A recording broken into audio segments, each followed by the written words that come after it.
আসসালামু আলাইকুম রহমতুল্লাহ। স্বাধীন বাংলাদেশে সবাইকে স্বাগত জানাচ্ছি। আমার অনেক সৌভাগ্য যে দেশের এই স্বর্ণালী মুহূর্তে আমি দেশে আছি এবং আরো ভালো লাগছে যে আমি তোমাদের সাথে কিছু কথা বলার সুযোগ পেয়েছি আজকে। তো তোমরা যারা ইন্টারমিডিয়েট পরীক্ষার্থী ছিলা, তোমাদের মাঝখানে একটা বিশাল গ্যাপ হয়েছে এবং এই গ্যাপটা আমি বলবো যে তোমাদের জন্য যতটা খারাপ লাগার হতো তার থেকে এখন মনে হয় না অতটা খারাপ লাগার। যদি তোমরা যে আন্দোলন সংগ্রাম করেছো, রাজপথে যে রক্ত দিয়েছো, দিন শেষে তোমাদের কাঙ্ক্ষিত ফলাফল যদি না আসতো তাহলে তোমাদের জন্য দুই দিক থেকেই কষ্টের হতো। একে তো তোমরা পড়াশোনা বিচ্ছিন্ন, দ্বিতীয়ত তোমরা তোমাদের আন্দোলনের যে রক্ত, সেই রক্তের মূল্য তোমরা পাইতা না।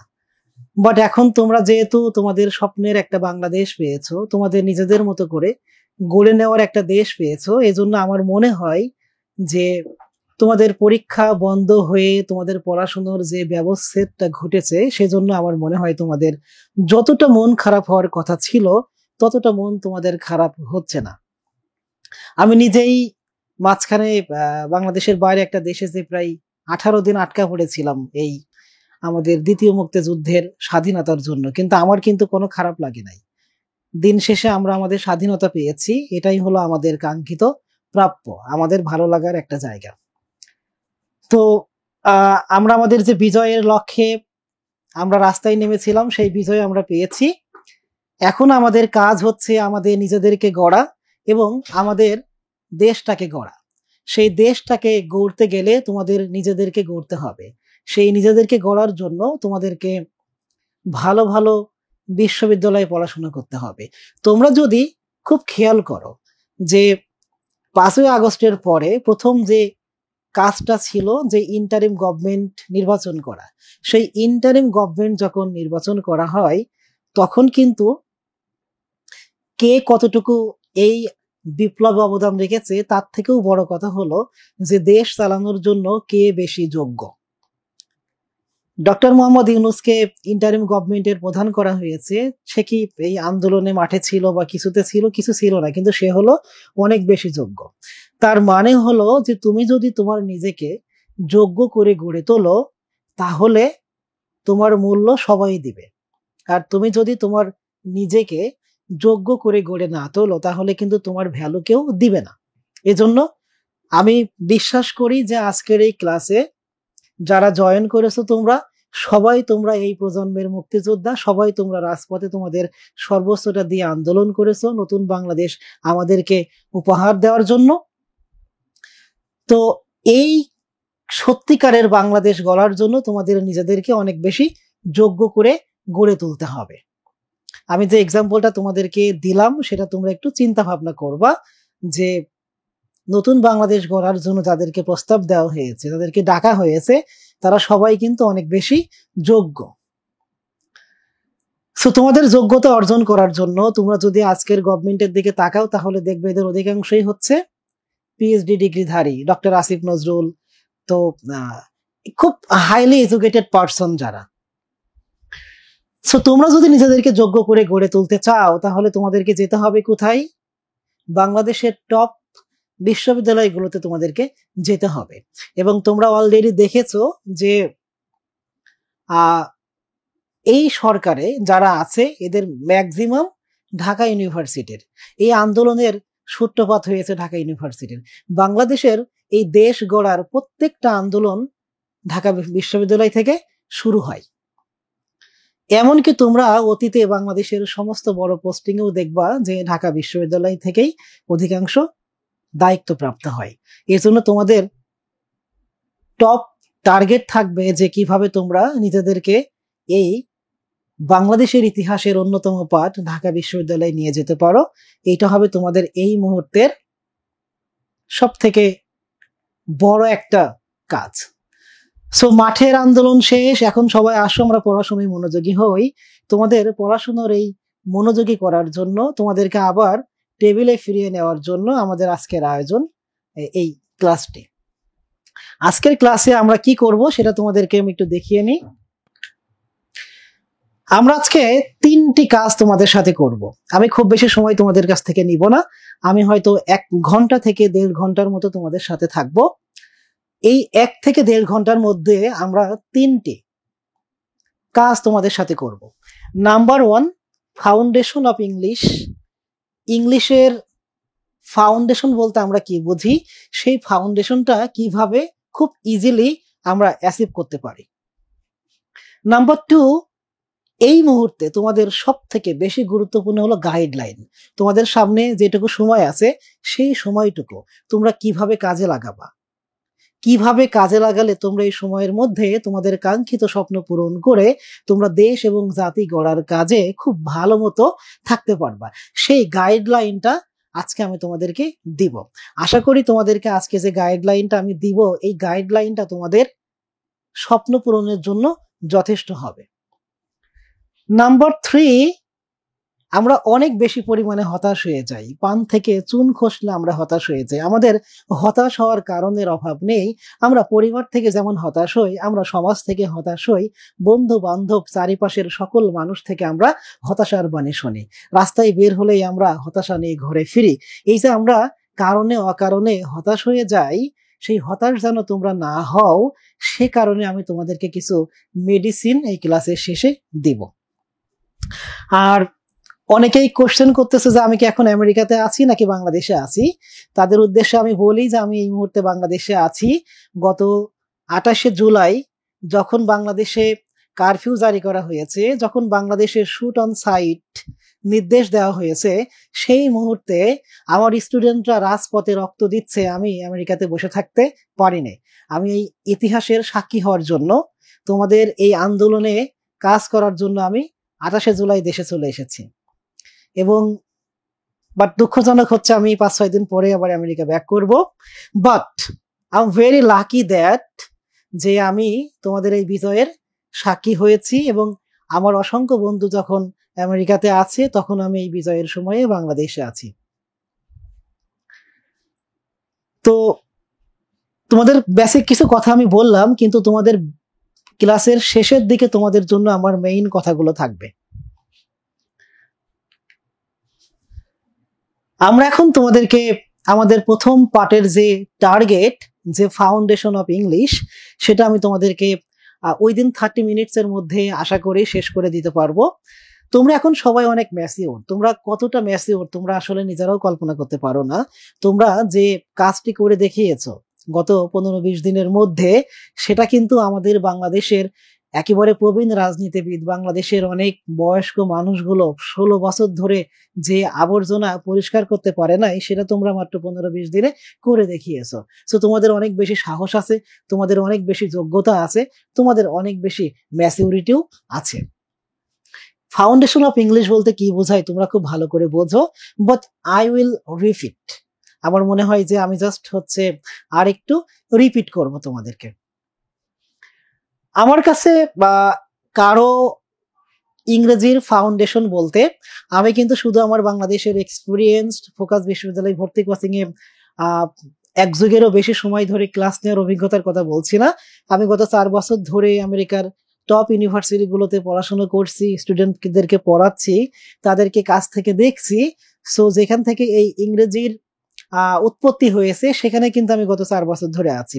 তাদেরকে আমি যেভাবে দেখছি যে তারা কিভাবে ইংরেজিতে ভালো একটা ফাউন্ডেশন তৈরি করে, কিভাবে একটা ফাউন্ডেশনের তারা অধিকারী হয়, সেই জিনিসগুলো কিন্তু আমি কাছ থেকে ইংরেজি ভাষার উৎপত্তি স্থল থেকে দেখছি। সেই জায়গা থেকে আমি তোমাদেরকে কথা বলছি।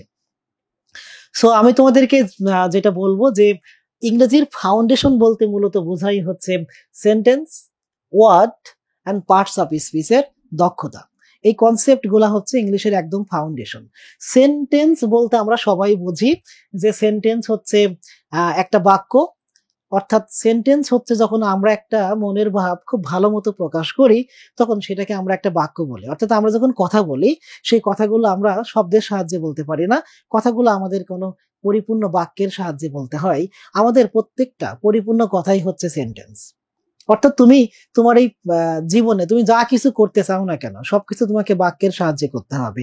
তুমি লিখতে চাও, তুমি বলতে চাও, বা তুমি যা করো না কেন তোমাকে এই সেন্টেন্সের সাহায্যে তোমাকে করতে হবে। সেন্টেন্সের মধ্যে কি থাকে? সেন্টেন্সের মধ্যে ওয়ার্ড থাকে। আমি যদি সিম্পলি জাস্ট আমি এখানে লিখি যে বাক্যটা আমি লিখেছি যে I know your inner beauty, তোমাদের ভিতরের যে সৌন্দর্য আছে সেই সৌন্দর্যটা আমি জানি। তো এখানে আমি একটা মনের ভাব সম্পূর্ণরূপে প্রকাশ করলাম যে I know your inner beauty, তোমাদের ভিতরের সৌন্দর্যটা আমি জানি, আমি বুঝি। তো তোমরা যা কিছু করো না কেন, তোমরা রাজপথে স্লোগান দাও, তোমরা ক্লাসরুমে পড়াশোনা করো বা করাও, বা তোমরা চিঠি লেখো, বা তোমরা যা কিছু করো, তোমাদের কিন্তু এই বাক্যের সাহায্যে করতে হবে। এটা হলো একেবারেই বেসিক জিনিস, দ্যাট ইজ দ্য ফাউন্ডেশন। এবং এই বাক্যের মধ্যে কি আছে? বাক্যের মধ্যে এগুলো প্রত্যেকটা হচ্ছে একটা ওয়ার্ড, এগুলো ওয়ার্ড। কিন্তু এই ওয়ার্ড গুলো যখন বাক্যে হবে তখন এগুলোকে আমরা বলবো parts of speech, POS, parts of speech.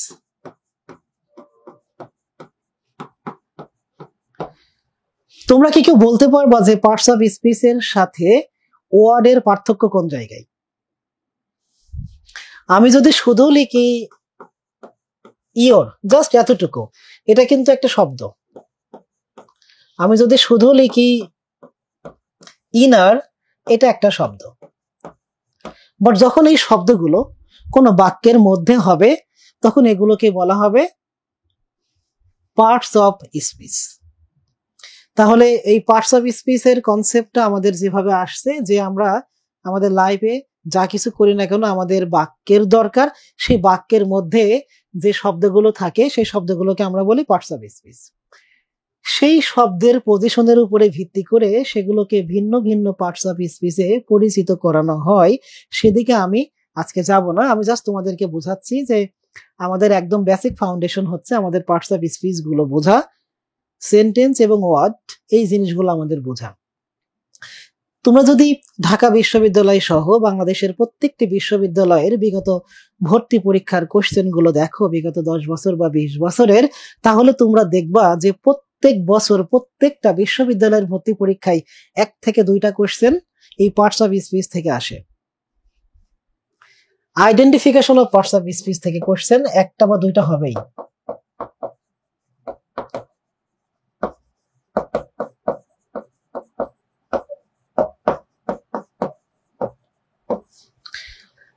Dhaka varsity বলো বা যে বিশ্ববিদ্যালয়ের কথাই তুমি বলো, প্রত্যেক বছর identification of parts of speech থেকে 1 বা 2টা কোশ্চেন মাস্ট তোমাদের হবে। এই জন্য তোমাদেরকে এই পার্টস অফ স্পিচ এর কনসেপ্টটা খুব ভালো মতো বুঝতে হবে। এখানে আই হচ্ছে প্রোনাউন, নো হচ্ছে ভার্ব, ইওর হচ্ছে প্রোনাউন, যদিও এটা অ্যাডজেক্টিভ প্রোনাউন বলে আমরা, এরপরে হচ্ছে বিউটি হচ্ছে নাউন। এই জিনিসগুলো তোমাদেরকে একটু বুঝতে হবে। তবে আমরা ডিটেলসের দিকে আজকে যাব না, শুধু বেসিক বিষয়গুলো বলছি।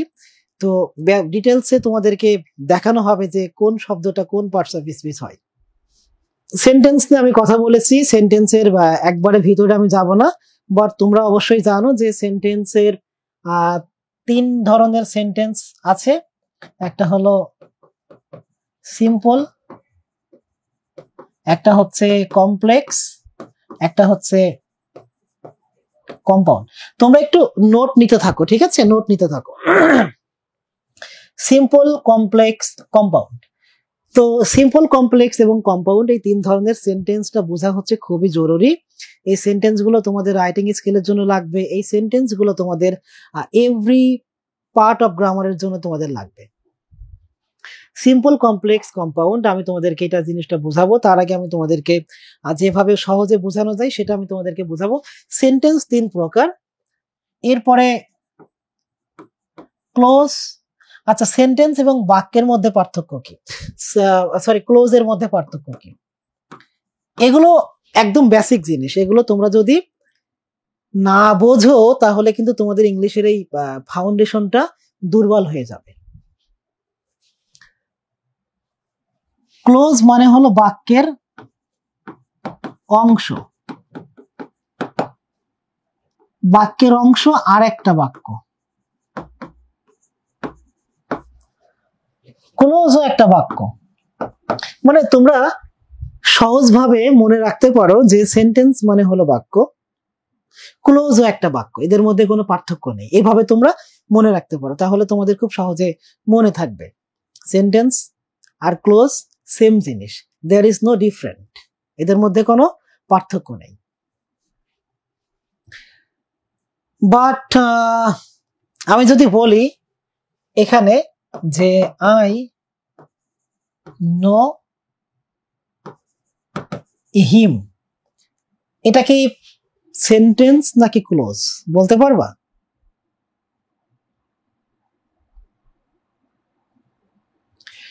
এটা কিন্তু সেন্টেন্স, এটা ক্লোজ না। বাট যদি আমি বলি যে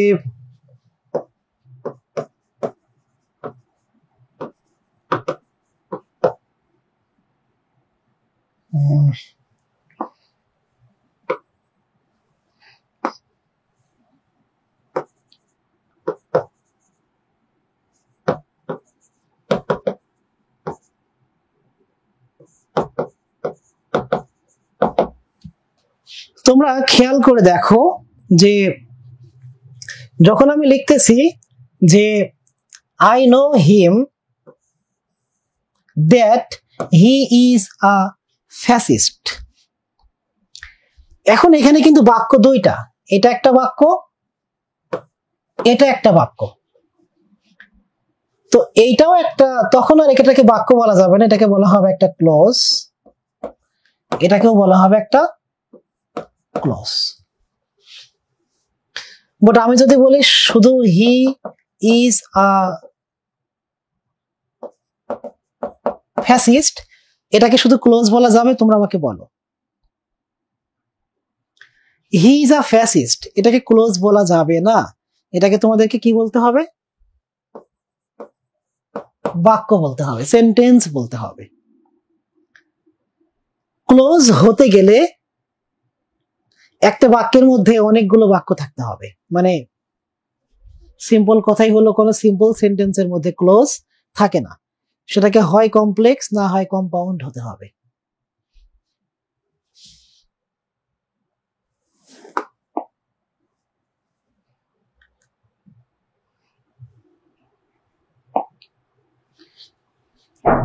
তো এতটুকু হচ্ছে আমাদের পার্থক্য ছিল। যে যেমন আমি তোমাদেরকে আরেকটু যদি বলি যে দেখো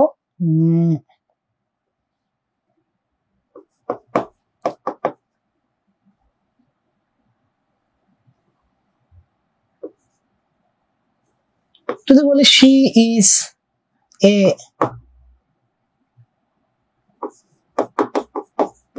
কিলার, এটা একটা বাক্য।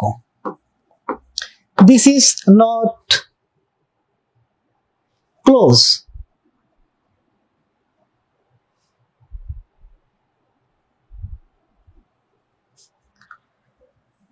তো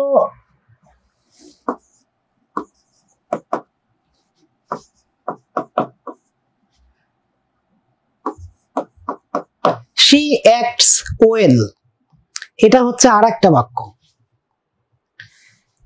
যখন আমি দুইটা বাক্যকে যুক্ত করব, she is a killer but she acts well, সে একজন খুনি বাট সে খুব ভালো অভিনয় করতে পারে, যেন সে শান্তিতে নোবেল পুরস্কার পাবে।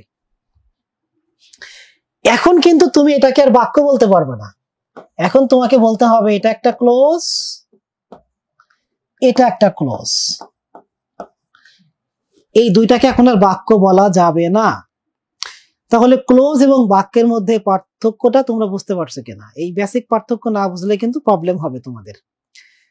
ক্লোজ এবং বাক্য বেসিক্যালি সেম জিনিস, যখন শুধু একটা বাক্য থাকবে তখন সেটা বাক্য, ক্লোজ বলা যাবে না।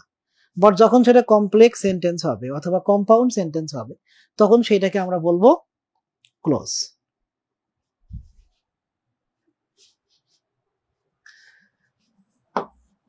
পৃথিবীতে কি এমন কেউ আছে যে খুব ঠান্ডা মাথায় খুন করে কিন্তু এত সুন্দর অভিনয় করে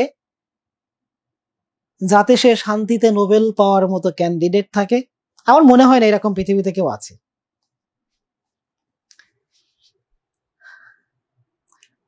আচ্ছা, ক্লোজ কয় প্রকার? আমি এখানে দেখাইলাম যে সেন্টেন্স হচ্ছে 3 প্রকার। আমি একটু ক্লোজ কত প্রকার?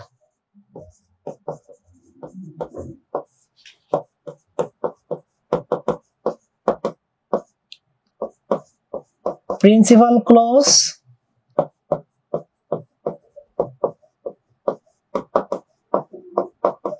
সাবঅর্ডিনেট ক্লোজ,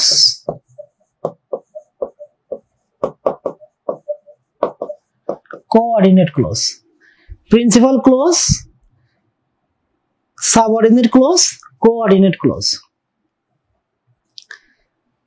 এই হচ্ছে ক্লোজের 3 প্রকার। তোমরা জাস্ট খাতাতে লিখে রাখো যে সেন্টেন্স 3 প্রকার, সিম্পল, কমপ্লেক্স, কম্পাউন্ড। ক্লোজ 3 প্রকার, প্রিন্সিপাল, সাবঅর্ডিনেট, কোঅর্ডিনেট। এগুলোর কনসেপ্ট আজকের ক্লাসে তোমাদেরকে 100% বুঝতে হবে, না হলে তোমাদের ফাউন্ডেশনটা দুর্বল থাকবে।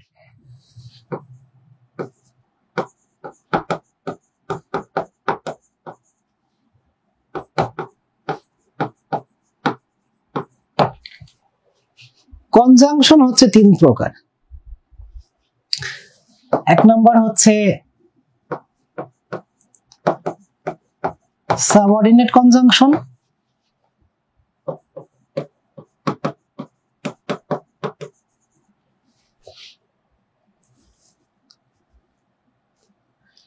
আচ্ছা সাবঅর্ডিনেট কনজাংশন, কনজাংশনের কাজ কি? জোড়া লাগানো। কনজাংশনের কাজ হচ্ছে জোড়া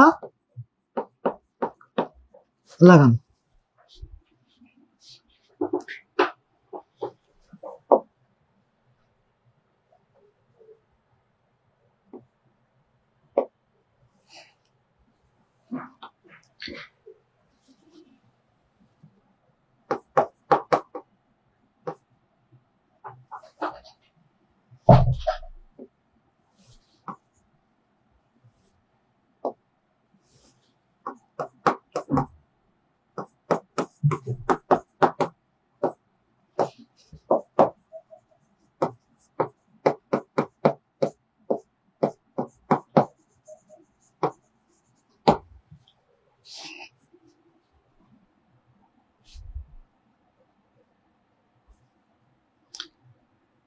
তোমরা সবাই হচ্ছে খাতাতে এগুলো লেখো, এগুলোতে আমাদের অনেক বেশি কাজ হবে।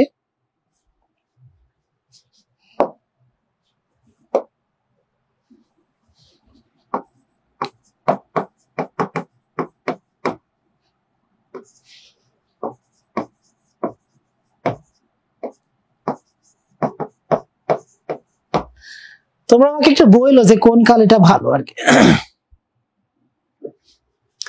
till, until, though, although, as, since, before, after।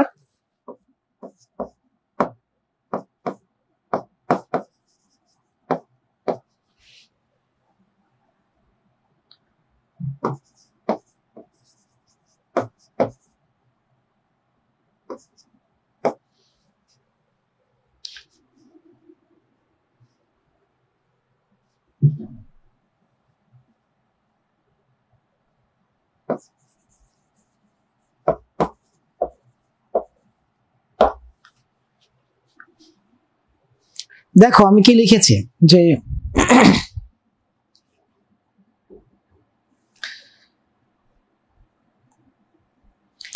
Subordinate conjunction কোনগুলা?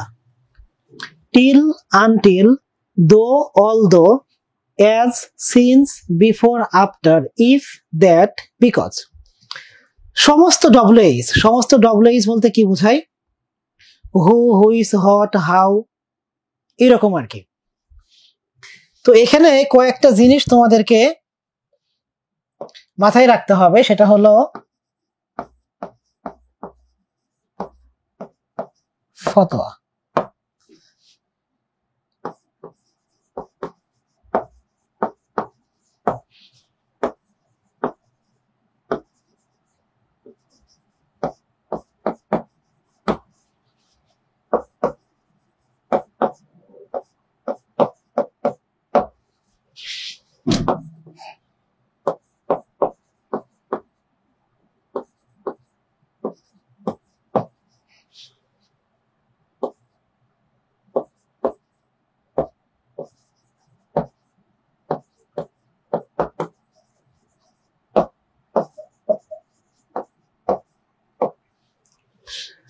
দেখো ম্যাজিক, দেখো তোমরা যে যদি কোনো বাক্যের মধ্যে সাবঅর্ডিনেট কনজাংশন থাকে তাহলে তোমরা দুইটা ফতোয়া দিবা। কয়টা ফতোয়া দিবা? দুইটা ফতোয়া দিবা। একটা হচ্ছে যে সেই বাক্যটা অবশ্যই কমপ্লেক্স, আর একটা হচ্ছে যে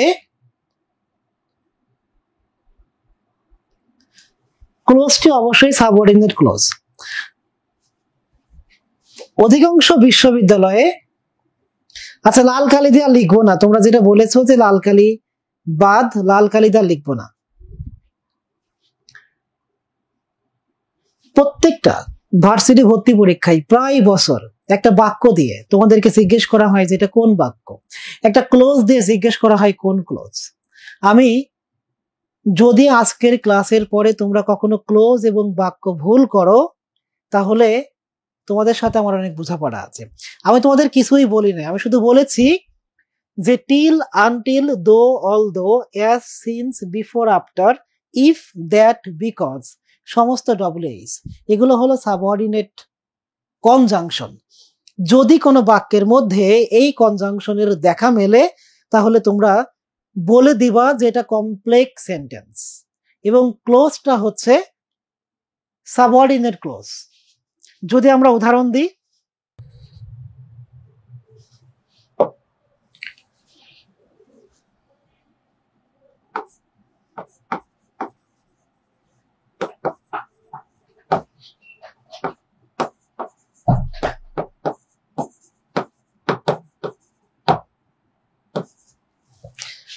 আচ্ছা তোমরা বলো তো যে এই যে বাক্যটা আমি লিখেছি এটা কোন সেন্টেন্স? সিম্পল, কমপ্লেক্স, কম্পাউন্ডের মধ্যে কোন সেন্টেন্স?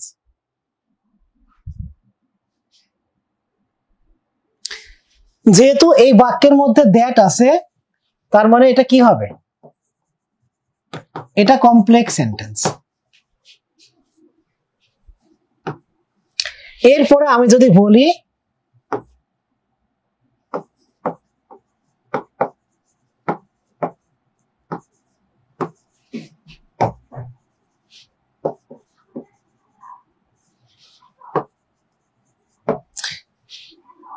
এইটা কোন sentence? I saw the boy who came here. যেহেতু বাক্যের মধ্যে হু আছে এটা হলো কমপ্লেক্স সেন্টেন্স।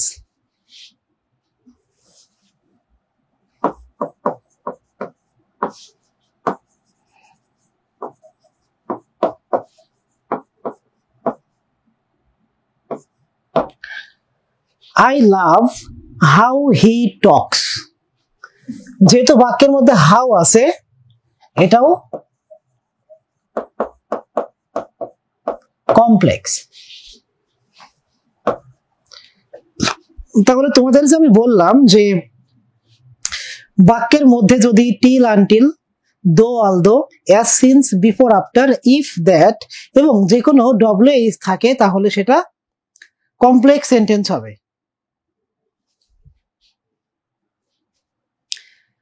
তাহলে এখন কি তোমাদের কমপ্লেক্স চিনতে কি ভুল হওয়ার কথা? বলো, ভুল হওয়ার কথা না। এবং আমি বলেছিলাম যে এই সাবঅর্ডিনেট কনজাংশন গুলো যদি কোনো বাক্যের মধ্যে থাকে তাহলে সেটি হবে সাবঅর্ডিনেট ক্লজ। তাহলে এই দ্যাট থেকে শুরু করে বাকি অংশটুকুকে আমরা বলবো সাবঅর্ডিনেট ক্লজ, আর এর আগ পর্যন্তকে বলবো আমরা প্রিন্সিপাল ক্লজ। একইভাবে হু থেকে শুরু করে বাকি অংশকে আমরা বলবো সাবঅর্ডিনেট ক্লজ, আর তার আগের অংশকে আমরা বলবো প্রিন্সিপাল ক্লজ। একইভাবে হাউ থেকে শুরু করে বাকি অংশ পুরোটুকুকে আমরা বলবো সাবঅর্ডিনেট ক্লজ, তার বাকি অংশকে আমরা বলবো প্রিন্সিপাল ক্লজ। দেখো তাহলে আমাদের সাবঅর্ডিনেট ক্লজ এবং প্রিন্সিপাল ক্লজ কিন্তু শেষ।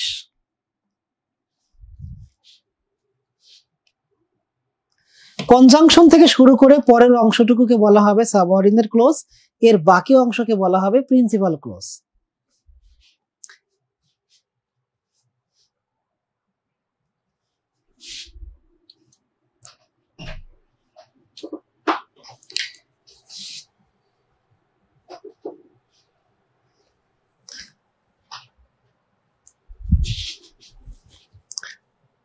আচ্ছা, কালিটা মনে হচ্ছে একটু কেমন মোটা মনে হচ্ছে।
আচ্ছা, এরপরে হচ্ছে যে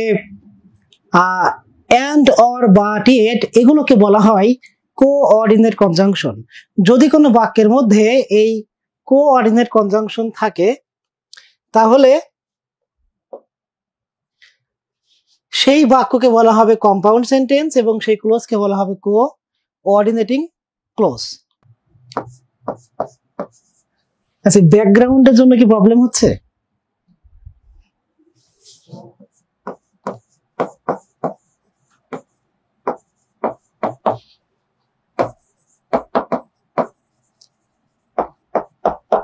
আমি এই জটিল কোনো এক্সাম্পলের দিকে না যে তোমাদের হচ্ছে একেবারে চিরচেনা এক্সাম্পল দিলাম যে he is poor but he is honest.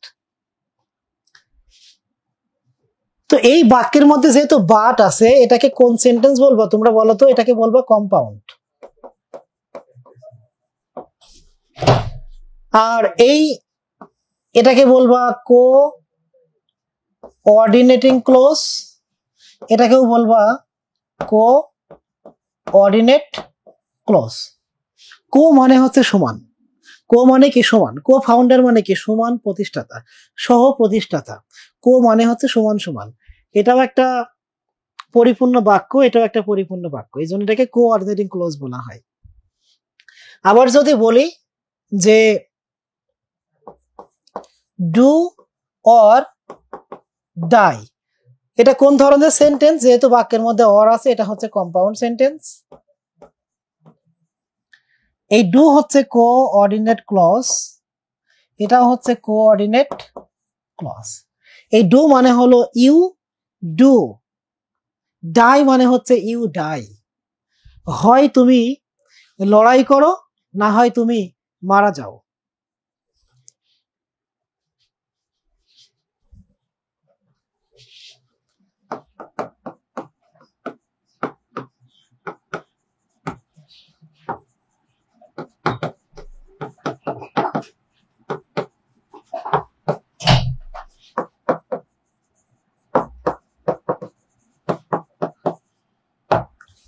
এরপরে যে আমরা সারা জীবন যেভাবে চিন্তা করে এসেছি যে বাক্য ছোট হবে সেটা হবে সিম্পল সেন্টেন্স, যে বাক্য বড় হবে সেটা হবে কমপ্লেক্স এবং কম্পাউন্ড। কিন্তু এটা সঠিক চিন্তা ভাবনা নয়। সঠিক চিন্তা হচ্ছে যে কোনো বাক্যের মধ্যে সাবঅর্ডিনেট কনজাংশন থাকলে সেটা কমপ্লেক্স সেন্টেন্স, কোনো বাক্যের মধ্যে কোঅর্ডিনেটিং কনজাংশন থাকলে সেটা কম্পাউন্ড সেন্টেন্স, আর কোনো বাক্যের মধ্যে যদি কোনো ধরনের কনজাংশন না থাকে তাহলে সেটা সিম্পল সেন্টেন্স। তোমরা কি মেইন কনসেপ্টটা বুঝতে পেরেছো? যে বাক্যের মধ্যে সাবঅর্ডিনেট কনজাংশন থাকবে সেটা কমপ্লেক্স, কোঅর্ডিনেটিং কনজাংশন থাকবে সেটা কম্পাউন্ড, কোনো ধরনের কনজাংশন থাকবে না সেটা হচ্ছে সিম্পল সেন্টেন্স। বাক্যের সাইজ দেখে তোমাদের কিন্তু বোঝা যাবে না যে সেটা কোন ধরনের বাক্য। একটা বাক্য 5 লাইনের হতে পারে, কিন্তু সেটা সিম্পল সেন্টেন্স হতে পারে যদি তার মধ্যে কোনো কনজাংশন না থাকে। যেমন আমরা লিখেছিলাম খুব ছোট একটা বাক্য, ডু অর ডাই। এটা কিন্তু খুব ছোট বাক্য, কিন্তু অর থাকার কারণে এটা কিন্তু কম্পাউন্ড হয়ে গেছে। আমি যদি একটা বাক্য লিখি যে last year I visited Dhaka from my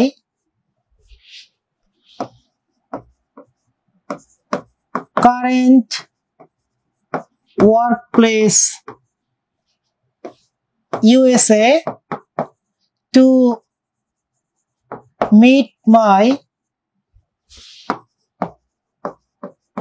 beloved students at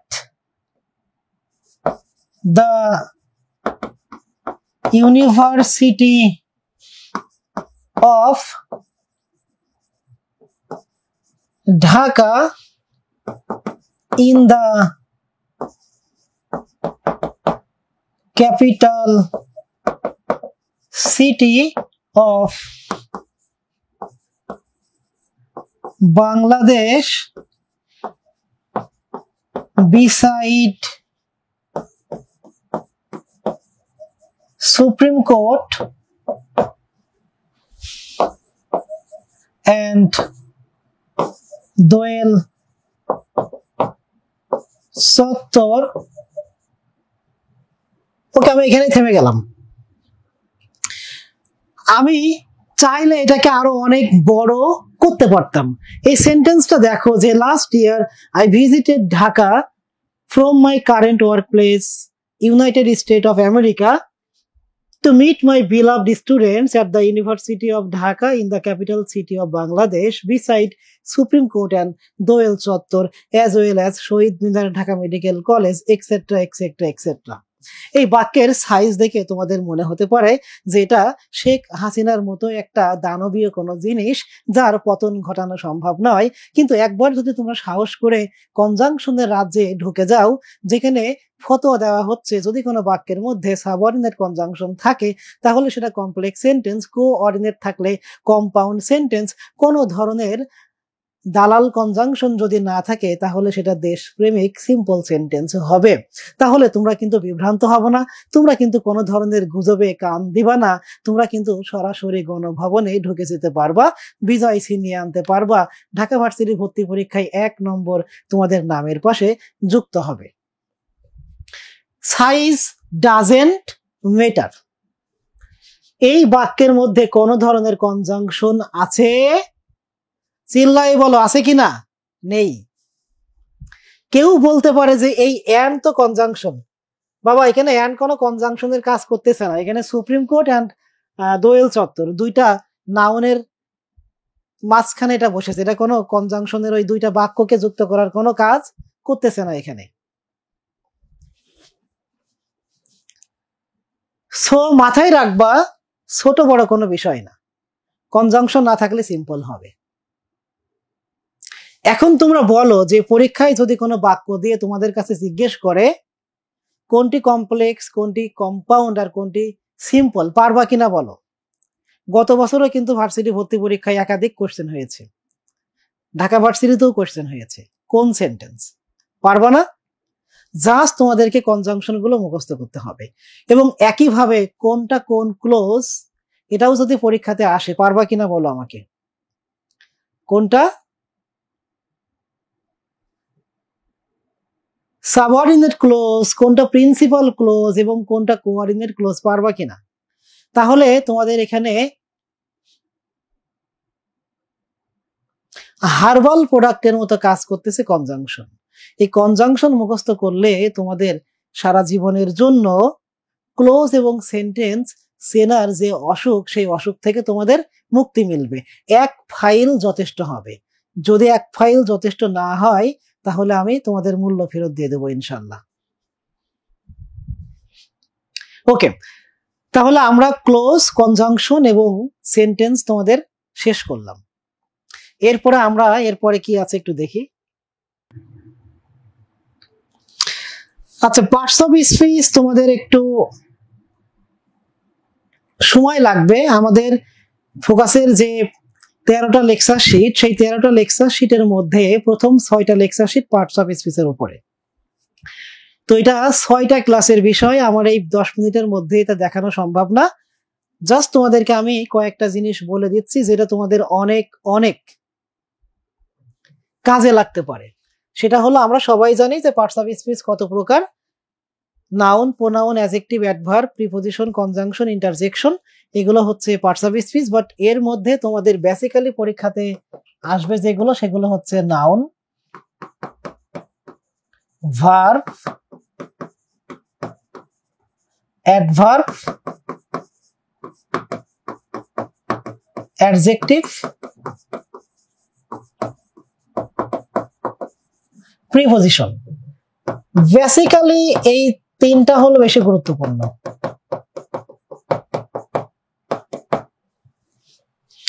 সবসময় তোমরা দেখবা যে পরীক্ষাতে identification of parts of speech যখন আসবে, তখন তোমাদের 95% ক্ষেত্রে দেখবা অ্যাডজেক্টিভ, অ্যাডভার্ব এবং ভার্বের থেকে কোশ্চেন হয়েছে। যেহেতু আমাদের ফোকাসের 13টা লেকচারের মধ্যে 6টা লেকচারের আলোচ্য বিষয় এই পার্টস অফ স্পিচ, সেটা তোমাদের 10 মিনিটে দেখানো একটু দুরূহ হবে। তারপরেও আমি তোমাদের কিছু হার্বাল টেকনিক শিখিয়ে দিতে পারি, যেটা তোমাদের 95% ক্ষেত্রে আইডেন্টিফিকেশন অফ পার্টস অফ স্পিচের জন্য কাজে লাগবে। আসো আমরা একটু শুরু করে দিই। সেটা হচ্ছে, আমরা যদি অ্যাডজেক্টিভ দিয়ে শুরু করি,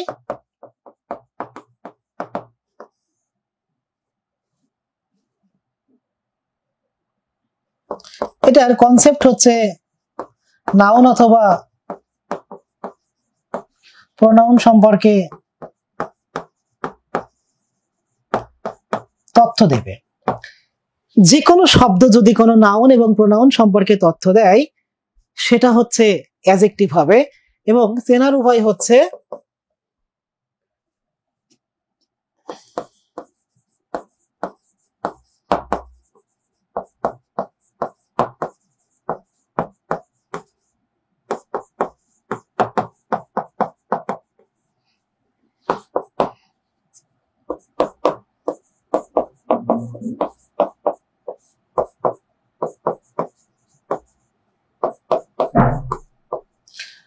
আর্টিকেল এবং নাউনের মাঝখানে যে শব্দ থাকবে সেইটা কিয়ামত পর্যন্ত অ্যাডজেক্টিভ হবে। মনে থাকবে কিনা তোমাদের বলো? এগুলো কিন্তু আমি সূত্র দিচ্ছি তোমাদেরকে।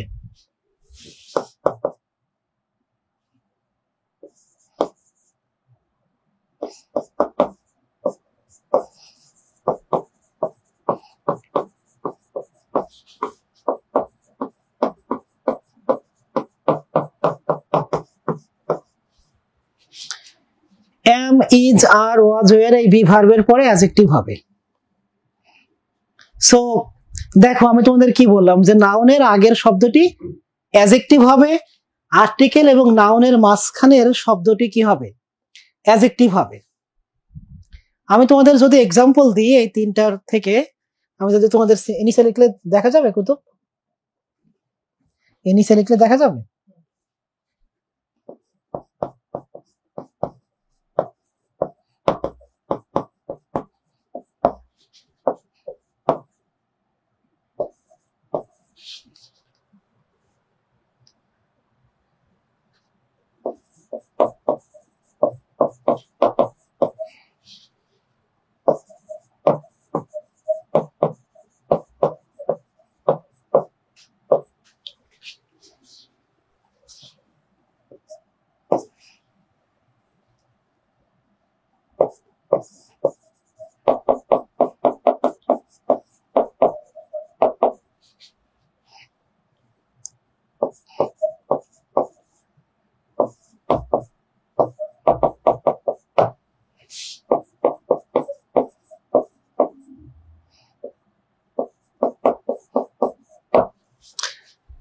দেখো, আমি তোমাদের এখানে তিনটা সেন্টেন্স লিখেছি। শেখ হাসিনা, সরি এটা মানে ভালো হয়ে গেছে আর কি, শেখের বেটি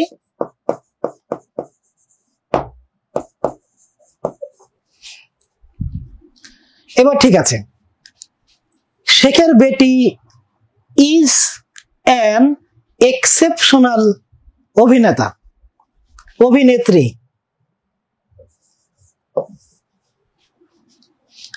I don't like this crowdy city. He was sick. এখন তোমাদের পরীক্ষায় যদি আসে যে এই এক্সেপশনাল কোন পার্টস অফ স্পিচ, এই ক্রাউডি কোন পার্টস অফ স্পিচ, এই সিক কোন parts of speech, yeah I U হল স্টুডেন্টস, তোমরা পারবা না? তোমরা পারবা না? আমি কি হাসিনার মতো অভিনয় করবো একটু? না পারলে কিন্তু আমি মেট্রো রেলের কাজ ভাঙা দেখে কান্না করে দেবো। কিন্তু আমরা কি বলেছি? আমরা বলেছি যে নাউনের আগের শব্দটি অ্যাডজেক্টিভ হবে। তাহলে সিটি হচ্ছে নাউন, নাউনের আগের শব্দটা কি হবে বলো তো? অ্যাডজেক্টিভ হবে। এরপরে অ্যান হচ্ছে আর্টিকেল, অভিনেত্রী হচ্ছে নাউন। তাহলে আর্টিকেল এবং নাউনের মাঝখানেরটা কি হবে বলো তো? মাঝখানেরটা হবে অ্যাডজেক্টিভ। এরপরে হি ওয়াজ সিক, এই ওয়াজ হচ্ছে বি ভার্ব। বি ভার্বের পরে কি হয়? বি ভার্বের পরে অ্যাডজেক্টিভ হয়, তাহলে এটা হচ্ছে অ্যাডজেক্টিভ।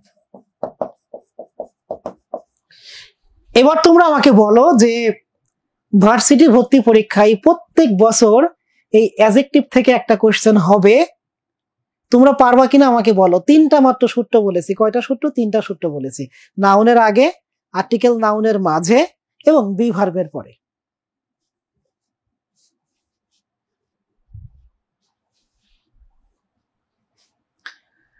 ওকে, ঠিক আছে। আচ্ছা, আমি তোমাদের এমন কিছু এক্সাম্পল দেওয়ার চেষ্টা করছি যে এক্সাম্পল গুলো তোমাদের মনে থাকবে। ঠিক আছে, মনে থাকাটাই হলো মেইন গুরুত্বপূর্ণ। আচ্ছা, এরপরে অ্যাডজেক্টিভের পরে যদি আমি তোমাদেরকে অ্যাডভার্ব দেখাই,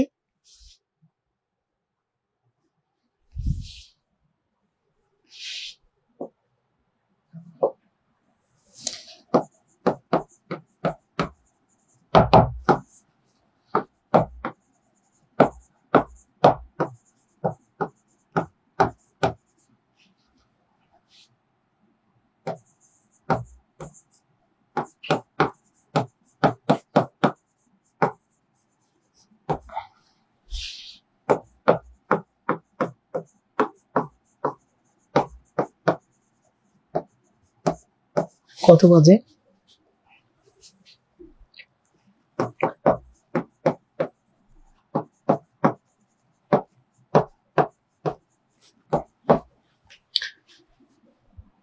ভার্বের কাছে কোথায়, কিভাবে, কেন দিয়ে প্রশ্ন করলে অ্যাডভার্ব পাওয়া যায়। কোথায়, কিভাবে, কেন দিয়ে প্রশ্ন করলে অ্যাডভার্ব পাওয়া যাবে। কোশ্চেনটা করা লাগবে কিন্তু ভার্বের কাছে।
আচ্ছা বলো তো যে র্যাপিডলি, অ্যাট, নান আর হোম এগুলো কোন পার্টস অফ স্পিচ হবে? বলো।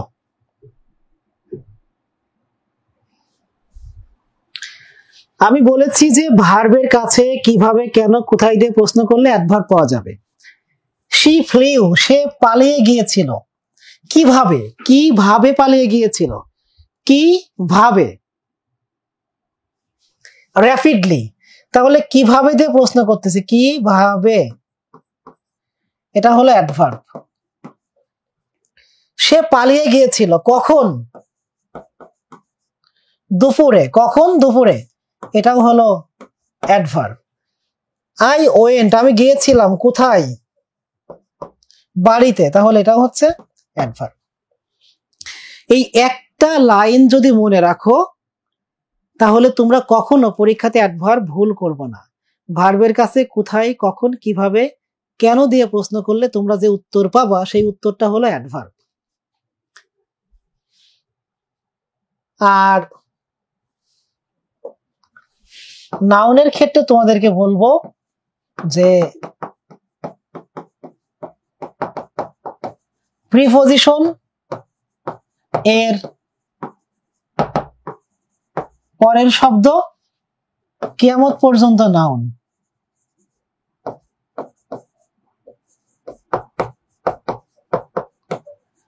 খুব সুন্দর কথা যে প্রিপজিশনের পরে যে শব্দ হবে সেটা কিয়ামত পর্যন্ত কি হবে? নাউন হবে। সেন্টেন্সের সাবজেক্ট নাউন হবে, সব সময় নাউন হবে। সেন্টেন্সের অবজেক্ট সব সময় নাউন হবে। এগুলো তোমাদের মনে রাখতে হবে। He is fond of playing.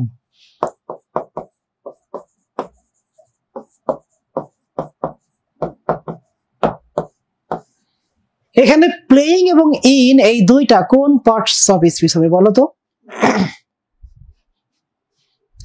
He is fond of playing, he came from in, কি হবে বলো? সো এখানে অফ হচ্ছে প্রিপজিশন, প্রিপজিশনের পরের শব্দটা চোখ বুঝে কি দিতে হবে? নাউন। তোমাকে প্লেইং দেখে মনে হতে পারে ভার্ব, প্লেইং দেখে কি মনে হতে পারে? ভার্ব মনে হতে পারে। তোমার তোমার অভিনয় দেখে মনে হতে পারে আসলে এই শান্তিতে নোবেল পুরস্কার দেওয়া উচিত। বাট আমরা তো অভিনয় দেখে উত্তর করব না, আমরা উত্তর করব নিয়ম দেখে, আমরা উত্তর করব সূত্র দেখে। He is fond of playing, he came from in. তোমাদের ইন যদি কেউ বলে কোন পার্টস অফ স্পিচ, সবাই কি দিবে? প্রিপজিশন দিবে। কাউকে যদি বলা হয় যে ইন কোন পার্টস অফ স্পিচ, ও তো মুখস্থ করে আসছে ছোটবেলা থেকে যে ইন হচ্ছে প্রিপজিশন। কিন্তু না দাদা ভাই, এখানে ফ্রমটা কি? ফ্রমটা হচ্ছে প্রিপজিশন। এই ফ্রম যদি প্রিপজিশন হয় তাহলে প্রিপজিশনের পরের শব্দটা কি হয় কিয়ামত পর্যন্ত? নাউন হয়। তাহলে এটা হচ্ছে নাউন। বিভ্রান্ত হবা তোমরা গুজবে আমাকে বলো, বুঝতে পারবা কিনা? চোখ বুঝে উত্তর করব না, চোখ বুঝে উত্তর করব না। এখানে ফ্রম হচ্ছে প্রিপজিশন, আর এই প্রিপজিশনের পরের শব্দটা অলওয়েজ নাউন হবে।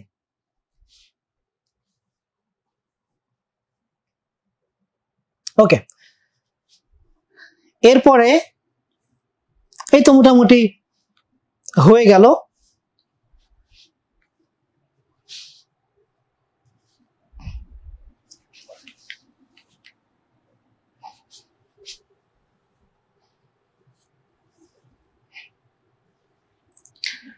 এরপরে phrase, close, basic sentence structure. আচ্ছা, ক্লোজ আমাদের পড়ানো শেষ হয়ে গিয়েছে, আমাদের সময় অনেক লিমিটেড হয়ে আসতেছে। ফ্রেজটা তোমাদেরকে আমি একটু দেখাই, সেটা হচ্ছে যে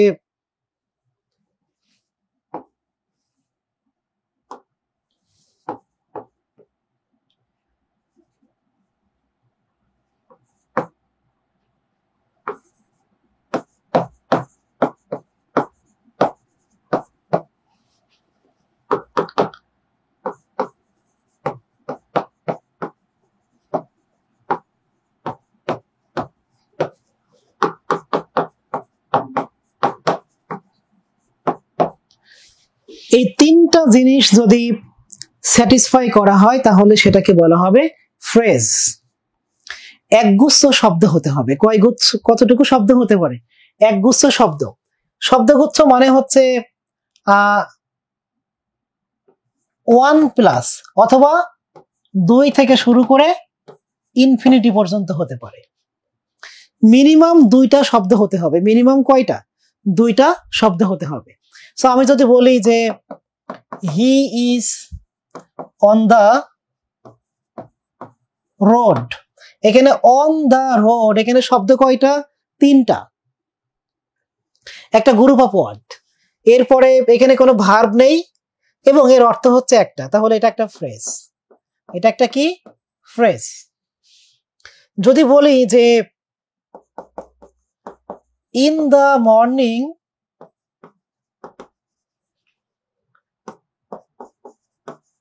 আই কেম হিয়ার, এখানে ইন দা মর্নিং একগুচ্ছ শব্দ,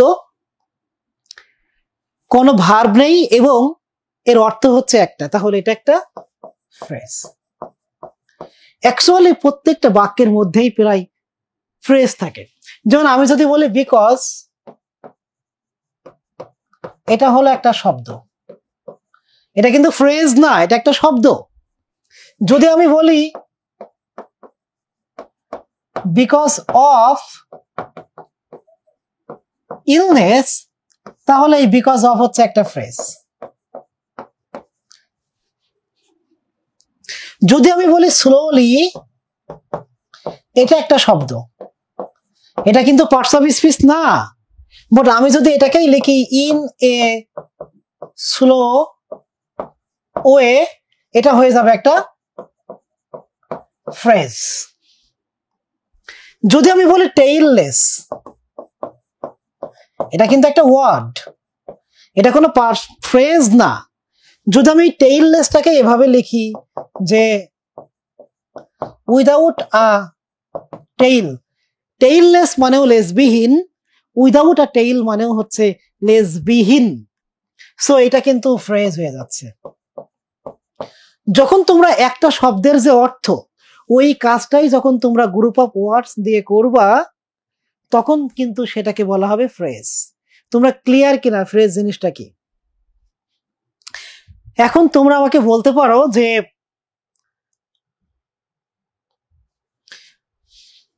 ফ্রেজ এবং ইডিয়ম সেম জিনিস কিনা।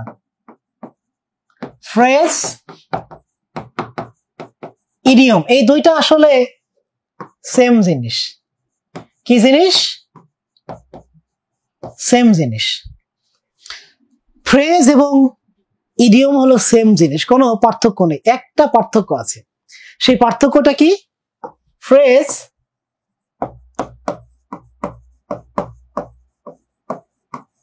শব্দ অনুযায়ী অর্থ হবে, আর ইডিয়ম শব্দ ভিন্ন অর্থ হবে।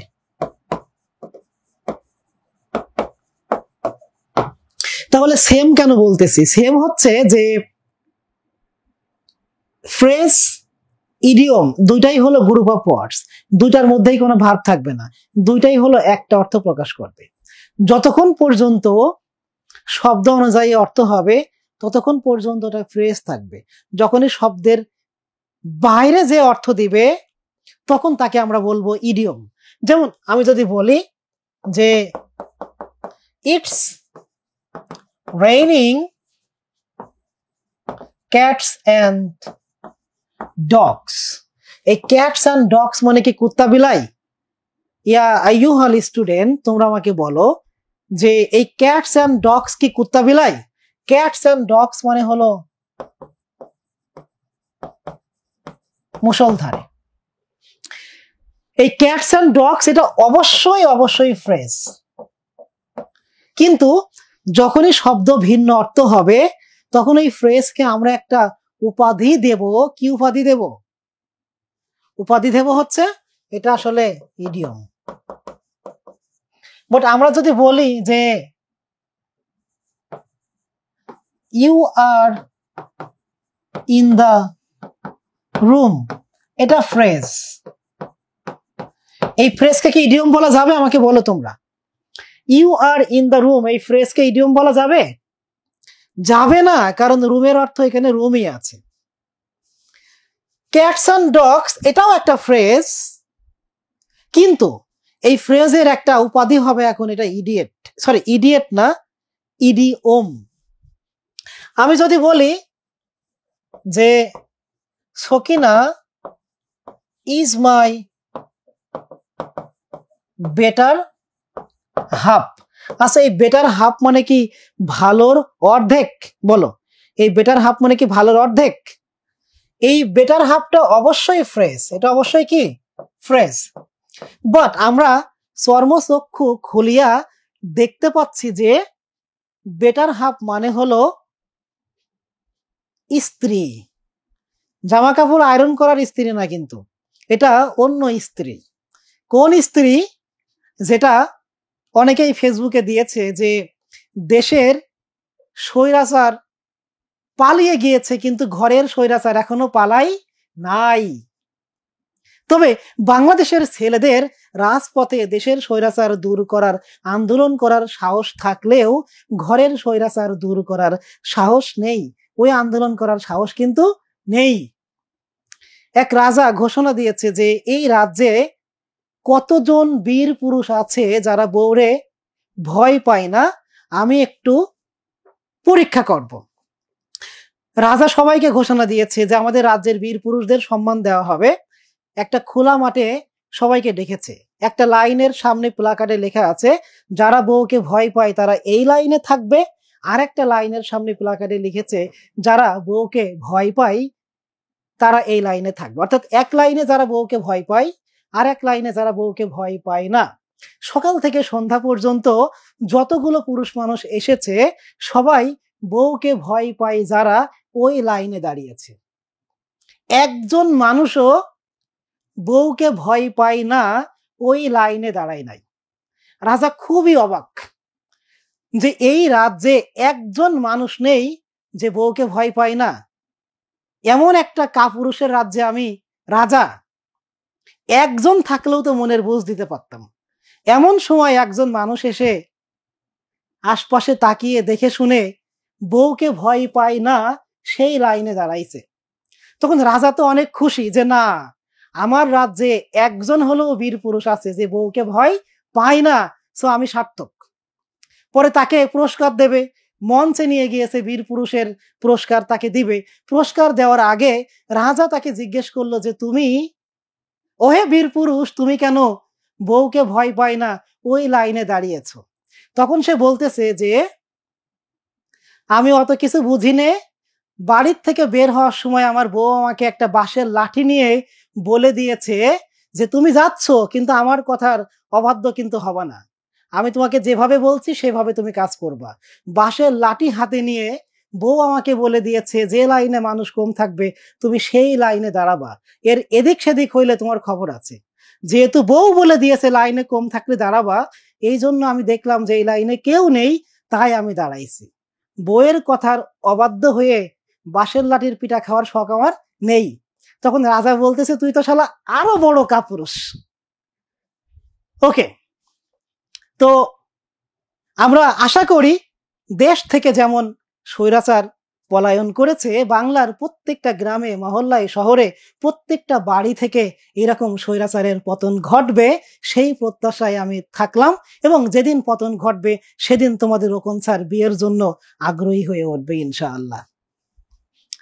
ওকে, Sakina is my better half, আমরা দেখতে পাচ্ছি যে এটা একটা ফ্রেজ, কিন্তু এটার অর্থ ভালোর অর্ধেক না, এটার অর্থ হচ্ছে বউ। তাহলে এটার নাম কি হবে? ইডিয়ম নাম হবে। আমি যদি বলি যে save something for rainy day, এই রেইনি ডে মানে হচ্ছে বৃষ্টির দিন না, রেইনি ডেজ মানে হচ্ছে দুর্দিন। এটা অবশ্যই ফ্রেজ, কিন্তু এর একটা নাম হবে কি? ইডিয়ম। এর নাম হবে কি? ইডিয়ম নাম হবে। তাহলে আমরা বলতে পারি যে সব ইডিয়মই ফ্রেজ, কিন্তু সব ফ্রেজ ইডিয়ম না। যেমন you are in the room, এটা ফ্রেজ কিন্তু ইডিয়ম না। অর্থাৎ যতক্ষণ পর্যন্ত একটা ফ্রেজের অর্থ ওই শব্দ অনুসারে হবে ততক্ষণ সেটা শুধু ফ্রেজ থাকবে। যখনই অর্থটা ভিন্ন হয়ে যাবে তখন সেটাকে বলা হবে ইডিয়ম। আর পরীক্ষায় কখনো ফ্রেজ আসবে না, পরীক্ষাতে আসবে কি ইডিয়ম। আর ইডিয়ম তোমাকে কি করতে হবে, মুখস্থ করতে হবে। আমার অনেক স্টুডেন্ট দীর্ঘদিন ধরে জানতে চাই যে রকম স্যার কি আমেরিকায় থেকে যাবে নাকি বাংলাদেশে এসে বিয়ে শাদী করে সংসার করবে। সেই সমস্ত রাজপথের লড়াকু ছেলেদেরকে বলতে চাই, তোমরা যদি বাংলার জমিন থেকে তোমাদের এই ঘরের স্বৈরাচারের পতন ঘটাইতে পারো তাহলে আমাকে খবর দিও, আমি টুক করে এসে টুপ করে বিয়ে শাদী করে সংসারে মন দেব, এরকম দেবদাস হয়ে আর ঘুরে বেড়াবো না। ওকে, তাহলে আমার মনে হয় যে তোমাদের ফ্রেজ এবং ইডিয়মের কনসেপ্ট এবং এই সংক্রান্ত যত আলোচনা ছিল সেগুলো নিয়ে তোমাদের আর কোনো সমস্যা হওয়ার কথা না। ওকে, আচ্ছা, এরপরে ফ্রেজ 7 প্রকার, সেগুলো আমি যাব না, এটা আমরা পরে কথা বলবো।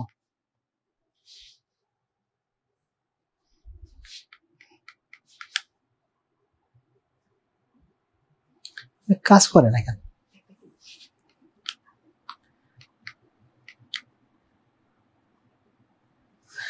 আচ্ছা, এরপরে তোমাদের একদম বেসিক যে জিনিসটা সেটা হলো যে প্রত্যেকটা সেন্টেন্সের মধ্যে একটা ভার্ব থাকবে, বুঝতে পারছো? ভার্ব মানে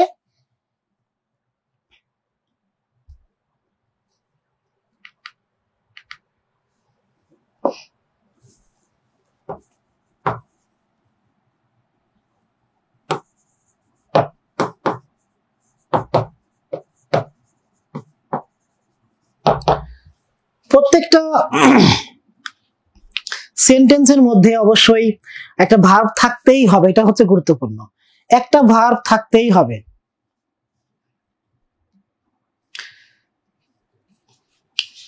ভার্ব হচ্ছে কোনো কিছু করা, খাওয়া, যাওয়া, বসা, শোয়া, ওঠা, রাজপথে স্লোগান দেওয়া, ঠিক আছে? পুকুর থেকে মাছ ধরা, ফ্রিজ থেকে মাছ বের করে নিয়ে আসা, এভরিথিং ইজ ভার্ব। তো এই ভার্বের এটুকু হলো তোমাদের কনসেপ্ট যে আমরা এই যে আমি এখন কথা বলছি, বলা হচ্ছে একটা ভার্ব। আমি এখন দাঁড়াচ্ছি, দাঁড়ানোটা হচ্ছে একটা ভার্ব। আমি এখন হাত উপরে করলাম, এই উপরে তোলা একটা ভার্ব। আমি এখন হাত প্রসারিত করলাম, প্রসারিত করা একটা ভার্ব। ভার্ব হচ্ছে action, action, action, direct action, এটা হলো ভার্ব। যে কোনো অ্যাকশনই হচ্ছে ভার্ব, যে কোনো কিছু করাই হচ্ছে ভার্ব। আজকে ডিটেলসে যাওয়ার মতো সময় আমাদের নেই, এখনো 2টা পার্ট আমাদের বাকি আছে। এই যে তোমরা মেয়েরা কর্মার করে ফুচকা কামড়িয়ে খাও, এই ফুচকা চিবিয়ে খাওয়া হচ্ছে একটা ভার্ব।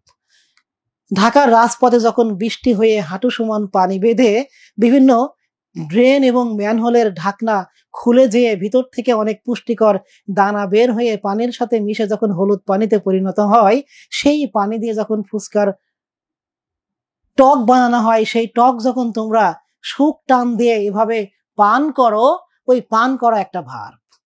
তাহলে ভার্ব হচ্ছে কোনো কিছু করা, এই করাটা হচ্ছে ভার্ব।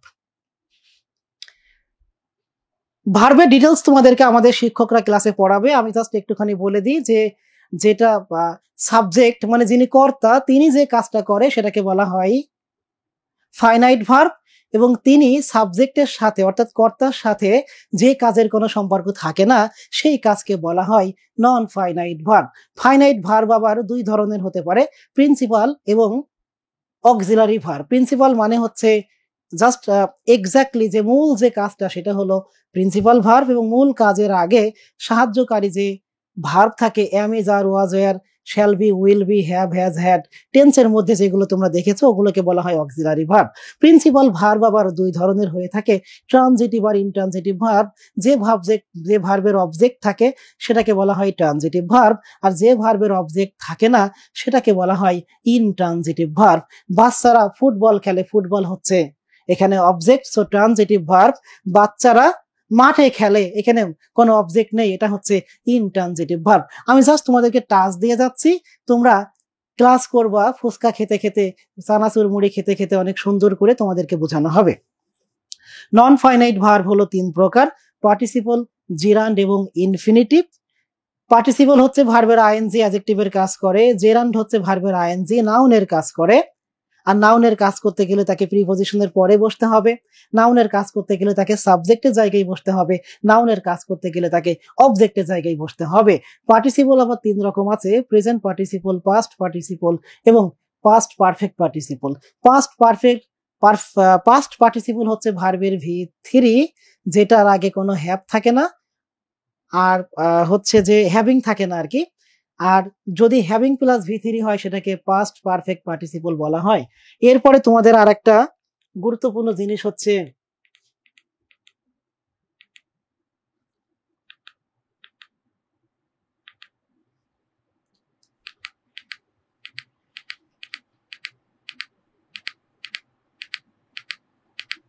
টেন্স। তো তোমাদের ফাউন্ডেশনের জন্য আর একটা গুরুত্বপূর্ণ হচ্ছে টেন্স। টেন্স মানে হচ্ছে সময়। আমি জাস্ট তোমাদেরকে একটু টাচ দিয়ে যাচ্ছি যে টেন্স মানে হচ্ছে সময়। এই যে বললাম ভার্ব মানে অ্যাকশন, প্রত্যেকটা অ্যাকশন কোনো না কোনো সময়ে করা হয়, যে সময়ে করা হয় সেটাকে বলা হয় টেন্স। তোমরা স্বৈরাচারের পতন ঘটানোর অ্যাকশনটা করেছো 5 তারিখে, সেটাও একটা টেন্স। তো আমরা আমাদের জীবনে যত ধরনের কাজ করি সেটা হয় এই মুহূর্তে করছি, অথবা আগে করেছি, অথবা ভবিষ্যতে করব। যেটা এই মুহূর্তে করছি সেটা হলো বর্তমান সময়, যেটা আগে করেছি সেটা হচ্ছে অতীত সময়, আর যেটা ভবিষ্যতে করব সেটা হচ্ছে ভবিষ্যৎ সময় আর কি, যেটা সামনে করব আর কি। তাহলে টেন্স মানে যদি সময় হয়, সময় যদি অতীত বর্তমান ভবিষ্যৎ 3 ভাগে বিভক্ত হয়, তাহলে টেন্সও 3 ভাগে বিভক্ত, প্রেজেন্ট, পাস্ট এবং ফিউচার। এবং আমাদের জীবনে যত কাজ আমরা করি প্রত্যেকটা কাজ 4 রকম হতে পারে আর কি। হয় সেটা চলমান থাকবে, অথবা সেটা হয়ে গেছে, অথবা সেটা ভবিষ্যতে হবে, অথবা সেটা একটা সাধারণ স্টেটমেন্ট হবে। এই সাধারণ স্টেটমেন্টকে বলা হয় ইনডিফিনাইট, চলমান জিনিসকে বলা হয় কন্টিনিউয়াস, যেটা অলরেডি শেষ হয়ে গেছে সেটাকে বলা হয় পারফেক্ট, এবং যেটা সামনে ভবিষ্যতে হবে সেটাকে বলা হয় ফিউচার। আবার কিছু কিছু কাজ থাকে আমাদের জীবনে যেগুলো কিছু অংশ শেষ, কিছু অংশ চলমান। যেমন বিপ্লবের কিছু অংশ শেষ, কিছু অংশ এখনো চলমান, এটাকে একই সাথে পারফেক্ট কন্টিনিউয়াস টেন্স বলা হয়। তাহলে ইনিশিয়ালি, প্রেজেন্ট, পাস্ট, ফিউচার প্রত্যেকটার আবার ইনডিফিনাইট, কন্টিনিউয়াস, পারফেক্ট এবং পারফেক্ট কন্টিনিউয়াস, এই মোট 12 প্রকারের টেন্স আছে। আমি সংক্ষেপে তোমাদের যদি বলি, সেটা হচ্ছে যে সাধারণ স্টেটমেন্ট হলে সেটা প্রেজেন্ট ইনডিফিনাইট টেন্স হবে, আর যদি তোমার অতীতকালে কোনো কিছু করেছিলা এরকম কিছু বোঝায় তাহলে সেটা পাস্ট ইনডিফিনাইট টেন্স হবে, ভবিষ্যতে কোনো কিছু করবা এরকম স্টেটমেন্ট বোঝাইলে সেটা ফিউচার ইনডিফিনাইট টেন্স হবে। যদি এম ইজ আর এর পরে ভার্বের আইএনজি হয় তাহলে সেটা প্রেজেন্ট কন্টিনিউয়াস টেন্স হবে। যদি তোমাদের ওয়াজ এবং ওয়ার এর পরে ভার্বের আইএনজি হয় তাহলে সেটা পাস্ট কন্টিনিউয়াস টেন্স হবে। এবং যদি শ্যাল বি, উইল বি এর পরে ভার্বের আইএনজি হয় তাহলে সেটা ফিউচার কন্টিনিউয়াস টেন্স হবে। যদি হ্যাভ এবং হ্যাজের পরে ভার্বের V3 থাকে তাহলে সেটা পারফেক্ট প্রেজেন্ট পারফেক্ট টেন্স হবে। যদি হ্যাড এর পরে V3 থাকে তাহলে সেটা পাস্ট পারফেক্ট টেন্স হবে। যদি শ্যাল হ্যাভ, উইল হ্যাভ এর পরে V3 থাকে তাহলে সেটা ফিউচার পারফেক্ট টেন্স হবে। যদি মিস্টার বিন থাকে কোনো বাক্যের মধ্যে, এই মিস্টার বিনের পরে ভার্বের আইএনজি থাকে তাহলে সেটা পারফেক্ট কন্টিনিউয়াস টেন্স হবে। যদি হ্যাভ বিন, হ্যাজ বিন ভার্বের আইএনজি হয় প্রেজেন্ট পারফেক্ট কন্টিনিউয়াস টেন্স হবে। যদি হ্যাড বিন ভার্বের আইএনজি হয় পাস্ট পারফেক্ট কন্টিনিউয়াস হবে। যদি shall have been, will have বিন এর পরে ভার্বের আইএনজি হয় তাহলে সেটা ফিউচার পারফেক্ট কন্টিনিউয়াস টেন্স হবে। তাহলে আমি তোমাদের টেন্স চেনার জন্য সহজে বলে দিলাম যে ভার্বের আইএনজি মানে কন্টিনিউয়াস টেন্স, ভার্বের V3 মানে perfect tense, mister Bean plus ING মানে পারফেক্ট কন্টিনিউয়াস টেন্স। ভার্বের V1 হলে প্রেজেন্ট ইনডিফিনাইট টেন্স, ভার্বের V2 হলে পাস্ট ইনডিফিনাইট টেন্স, উইল এবং শ্যালের পরে ভার্বের V1 হলে ফিউচার ইনডিফিনাইট টেন্স।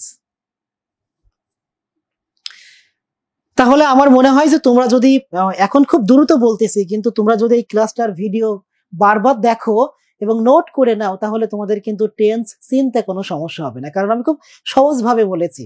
ভার্বের V1 present indefinite tense, V2 past indefinite tense, will shall V1 future indefinite tense, 3 প্রকারের ইনডিফিনাইট টেন্স শেষ। ভার্বের আইএনজি কন্টিনিউয়াস টেন্স, আইএনজি এর আগে যদি আমিজার থাকে তাহলে প্রেজেন্ট কন্টিনিউয়াস, ওয়াজ ওয়ার থাকলে past continuous, shall be will be থাকলে ফিউচার কন্টিনিউয়াস, কন্টিনিউয়াস শেষ।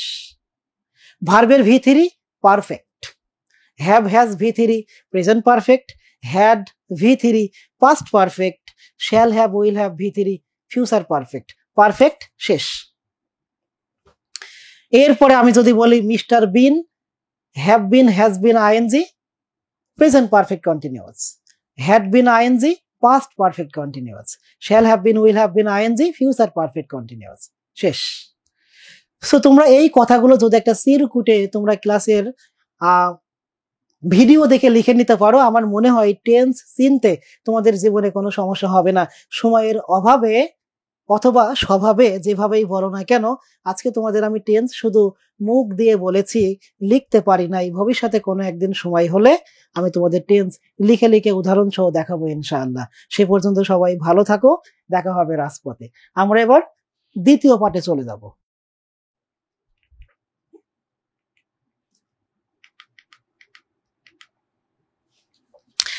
আমাদের প্রথম পার্টের যে বিষয় ছিল, আমি শুরুতে তোমাদেরকে বলেছিলাম যে ফাউন্ডেশন অফ ইংলিশ গ্রামার।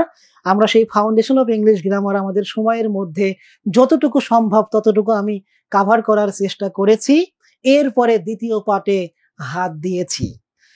দ্বিতীয় পার্টটা ছিল আমাদের মোস্ট ইম্পর্টেন্ট, যে তোমরা এখন পথ হারা নাবিকের মতো টানা আন্দোলন বিপ্লবে তোমরা বিপর্যস্ত, তোমরা দীর্ঘদিন পড়াশোনা থেকে বিচ্ছিন্ন। এই মুহূর্তে তোমরা পড়ার টেবিলে যখন ব্যাক করবা, তখন তোমরা কি পড়বা, কি ধরবা, কি করবা, থেকে কতটুকু পড়বা, সেই প্রশ্নের উত্তর পাওয়াটা তোমাদের এই মুহূর্তে সব থেকে বেশি জরুরি। আমি এখন তোমাদের সেই কাজটাই করব, গাইডলাইন। এবং আমি তোমাদেরকে বলেছি যে এই মুহূর্তে তোমাদের মোস্ট ইম্পর্টেন্ট কোশ্চেন হচ্ছে 3টা। এই তোমরা যারা ইন্টারমিডিয়েটে অর্থনীতি পড়েছো, সেই অর্থনীতির মূল আলস্য বিষয়, মূল জানার বিষয় হচ্ছে 3টা। কি উৎপাদন করতে হবে, কিভাবে উৎপাদন করতে হবে, কার জন্য উৎপাদন করতে হবে। আমি যেহেতু অর্থনীতিতে পিএইচডি করতেছি, এজন্য অর্থনীতি থেকে তোমাদেরকে বললাম, যেমনি ভাবে অর্থনীতির আলস্য বিষয় 3টা, কি উৎপাদন করতে হবে, কিভাবে উৎপাদন করতে হবে, কার জন্য উৎপাদন করতে হবে। এই মুহূর্তে তোমাদের সব থেকে গুরুত্বপূর্ণ কোশ্চেন 3টা। কি পড়তে হবে, কতটুকু পড়তে হবে, কিভাবে পড়তে হবে, কোন জায়গা থেকে পড়তে হবে, এই 4টার উত্তর আমি তোমাদেরকে এখন দিব।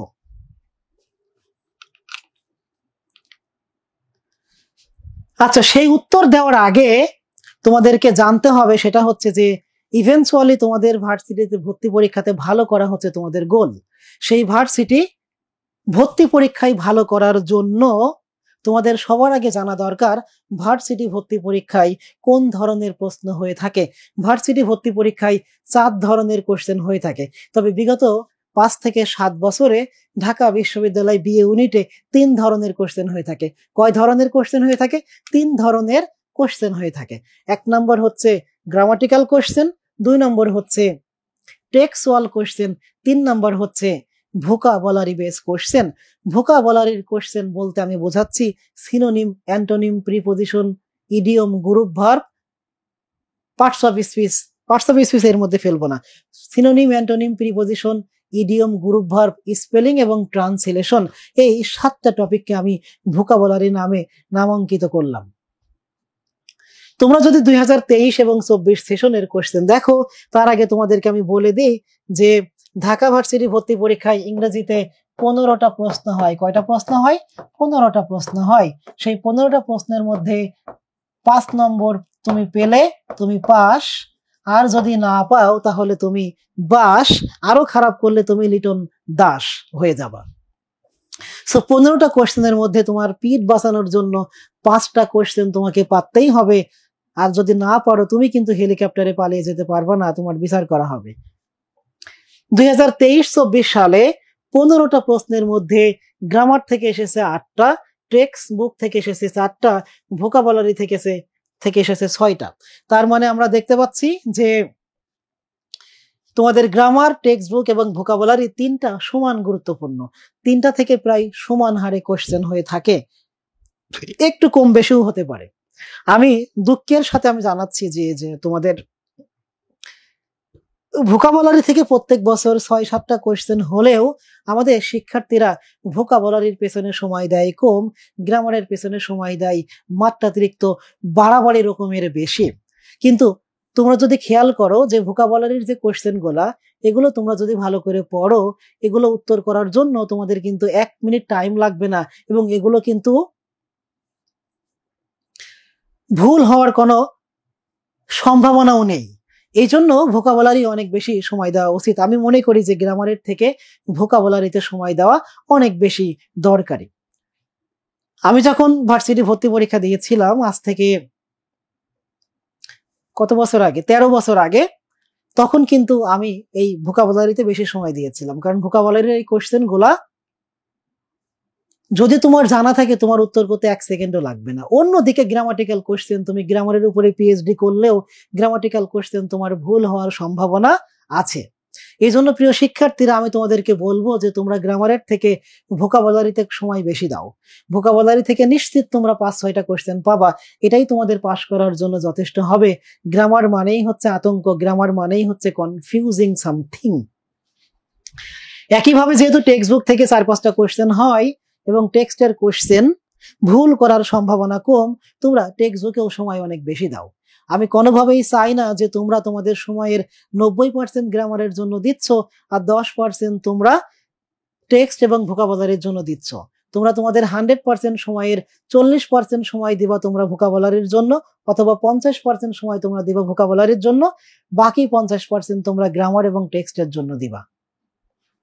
আমি ইতিপূর্বে বলেছি, যারা অনেকবার জিজ্ঞেস করতেছে যে আমি কি আমেরিকাতে আছি নাকি বাংলাদেশে আছি, তাদের জন্য আবার বলছি যে গত 28শে জুলাই বাংলাদেশের কারফিউ শুট অন সাইটের মধ্যে রিস্ক নিয়ে আমি বাংলাদেশে আসি তোমাদের আন্দোলন দেখার জন্য, বিজয় দেখার জন্য, এবং আমি বিজয় দেখেছি। ওকে, এরপরে এরকম হচ্ছে কেন?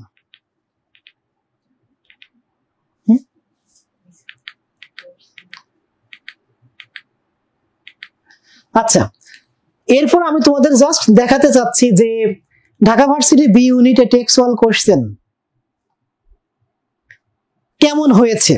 আমরা দেখলাম যে 2023-24 সেশনে 4টা কোশ্চেন হয়েছে টেক্সট বুক থেকে, 22-23 সেশনে হয়েছে 3টা, 21-22 সেশনে হয়েছে 6টা, 20-21 সেশনে হয়েছে 9টা, এবং 19-20 সেশনে হয়েছে 8টা। তার মানে তোমাদের পাস করার জন্য যে 5টা কোশ্চেন উত্তর করা দরকার, এভারেজে সেই 5টা কোশ্চেন কিন্তু তোমাদের টেক্সট বুক থেকেই চলে আসতেছে। তোমরা যদি আমাকে বলো যে স্যার, বাজারে এমন কোন বই কি আছে যে বই পড়লে টেক্সট বুক থেকে আসা সকল কোশ্চেন সুমন্তর সু একটা ফু দিয়ে উড়িয়ে দিতে পারবো? হ্যাঁ, তোমাদের বাজারে টেক্সট প্যানাসিয়া নামে একটা বই আছে, যে টেক্সট প্যানাসিয়া বই থেকে 100% কমন আসে। সো তোমরা বাজার থেকে টেক্সট প্যানাসিয়া বইটা কিনে নিতে পারো। আমার মনে হয় যে টেক্সট প্যানাসিয়া বই পড়লে তোমরা সমস্ত টেক্সচুয়াল কোশ্চেন উত্তর করতে পারবা খুব সহজে। এবং টেক্সট প্যানাসিয়া বই কেনার পরে আমি তোমাদের সামনে কোনো একদিন বলে দিব যে টেক্সট প্যানাসিয়া বইটা কিভাবে পড়বা, কতটুকু পড়বা, কেমন করে পড়বা। ওকে, আর গ্রামারের জন্য আমাদের লেকচার এবং ফোকাসের শীট যথেষ্ট, এর বাইরে কোনো বই না কিনলেও চলবে। একান্ত যদি কেউ কোনো বই কিনতে চাও, তাহলে গ্রামার প্যানাসিয়া বই কিনতে পারো, আর ভোকাবুলারির জন্য তোমরা ভোকাবুলারি প্যানাসিয়া বইটা পড়ো।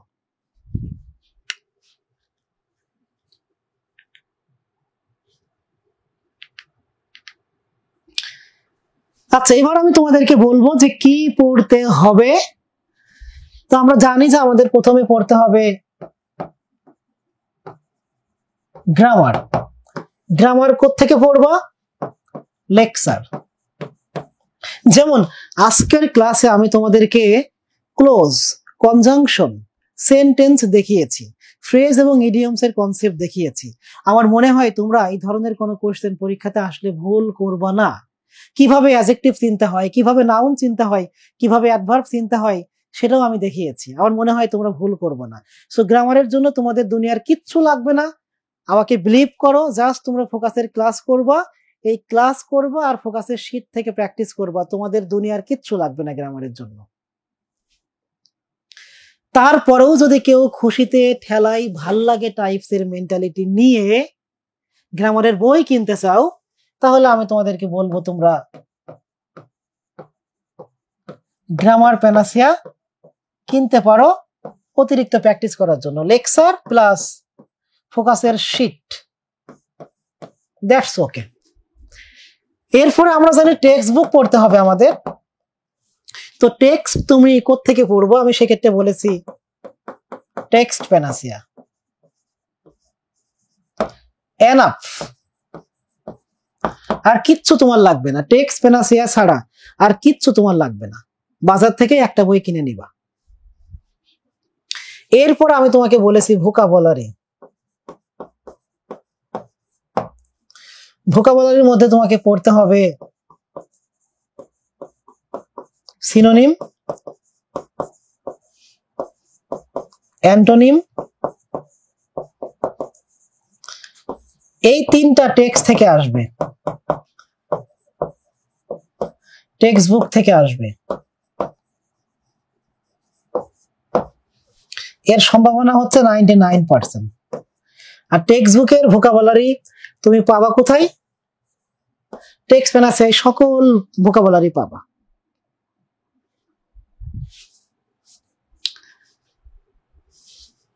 সিনোনিম, অ্যান্টোনিম, স্পেলিং তুমি টেক্সট প্যানাসিয়া থেকে পড়ার পরে তুমি রিয়েল কোশ্চেন গুলো পড়বা। রিয়েল কোশ্চেন, এটা তোমরা ভোকাবুলারি প্যানাসিয়া থেকে পড়বা।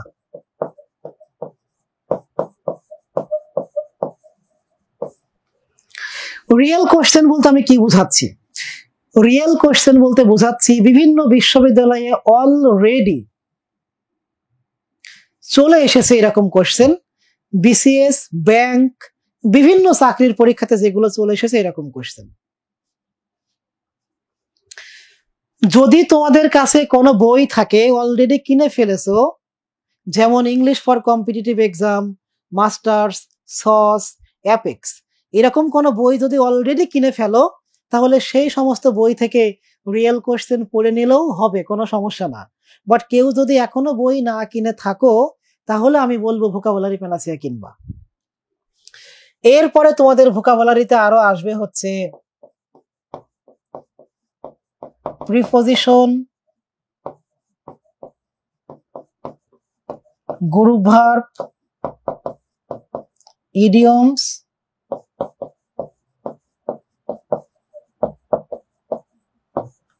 এগুলো জাস্ট রিয়েল কোশ্চেন পড়লেই হবে।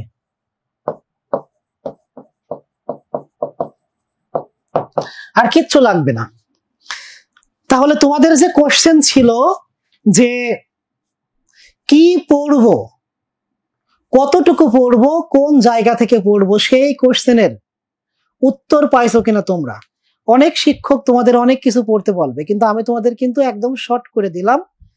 সিনোনিম, অ্যান্টোনিম, স্পেলিং কোত্থেকে আসবে সেটাও তোমাদের বললাম। Synonym, antonym, spelling text book থেকে আসবে, এবং এই টেক্সচুয়াল সিনোনিম, অ্যান্টোনিম, স্পেলিং তোমরা টেক্সট প্যানাসিয়ায় পেয়ে যাবা। Preposition, group verb, idiom, translation, এগুলো শুধু রিয়েল কোশ্চেন থেকে আসবে, এর বাইরে কোনো জায়গা থেকে আসবে না। আমি তোমাদেরকে গ্যারান্টি দিয়ে বলে দিচ্ছি যে শুধু রিয়েল কোশ্চেন থেকে আসবে। সো রিয়েল কোশ্চেনের বাইরে তোমাদের কিচ্ছু পড়ার দরকার নেই। এরপরেও কি তোমাদের কোনো সন্দেহ আছে বা কোনো ধরনের ঝামেলা আছে? একেবারে সহজ করে দিয়েছি, প্রশ্ন ফাঁস করে দিয়েছি, শুধু রিয়েল কোশ্চেন। রিয়েল কোশ্চেন তোমরা কই পাবা? বাজারের প্রত্যেকটা বইয়ে তোমরা রিয়েল কোশ্চেন পাবা। তবে আমার রিকোয়েস্ট থাকবে, যদি কেউ অলরেডি বই কিনে না ফেলো, তাহলে ভোকাবুলারি প্যানাসিয়াটা কিনবো, এটা হলো বেটার।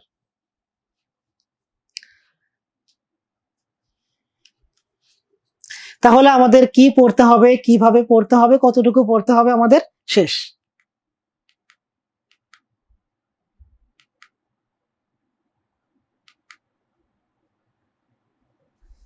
প্যাসেজ ঢাকা ভার্সিটি ভর্তি পরীক্ষাতে ইদানিং আসে না, আর যদি এসে থাকে তাহলে তোমাদের টেক্সট বুক থেকে আসবে। আর এই প্যাসেজের প্রিপারেশন নেওয়ার জন্য আমি বলবো এটা টেক্সট বুক থেকে আসবে। যদি আসে, আসার সম্ভাবনা কম। আর প্র্যাকটিসের জন্য তোমরা বি ইউনিট প্রশ্ন ব্যাংক থেকে প্র্যাকটিস করবা। ঢাকা ভার্সিটির বি ইউনিটের প্রশ্ন ব্যাংকে ঢাকা বিশ্ববিদ্যালয়ের বিগত বছরগুলোতে যত প্যাসেজ এসেছে সবগুলো প্যাসেজ দেওয়া আছে। সেই প্যাসেজগুলো তোমরা প্র্যাকটিস করবা, রিয়েল প্যাসেজ প্র্যাকটিস করবা, এর বাইরের গুলো করার দরকার নেই। এরপরে রিটেন নিয়ে আসি। রিটেনে একটা প্যারাগ্রাফ থাকবে, এটা টেক্সট বুক থেকে আসবে। তোমরা টেক্সট প্যানাসিয়া পড়লেই হবে, আর কিচ্ছু লাগবে না। এরপরে রিটেনে তোমাদের এক্সপ্লানেশন আসবে, এটাও টেক্সট বুক থেকে আসবে। টেক্সট প্যানাসিয়া পড়লেই হবে। এরপরে তোমাদের রিটেনে ফিল ইন দ্য গ্যাপ অথবা মেকিং সেন্টেন্স থাকবে।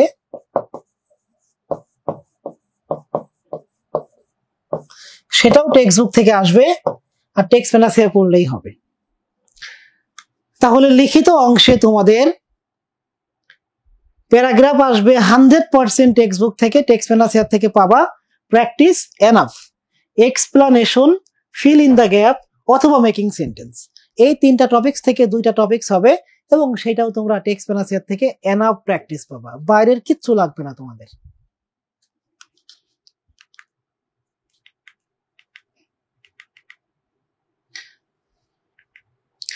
আচ্ছা, একেবারে শেষ পার্ট তোমাদের।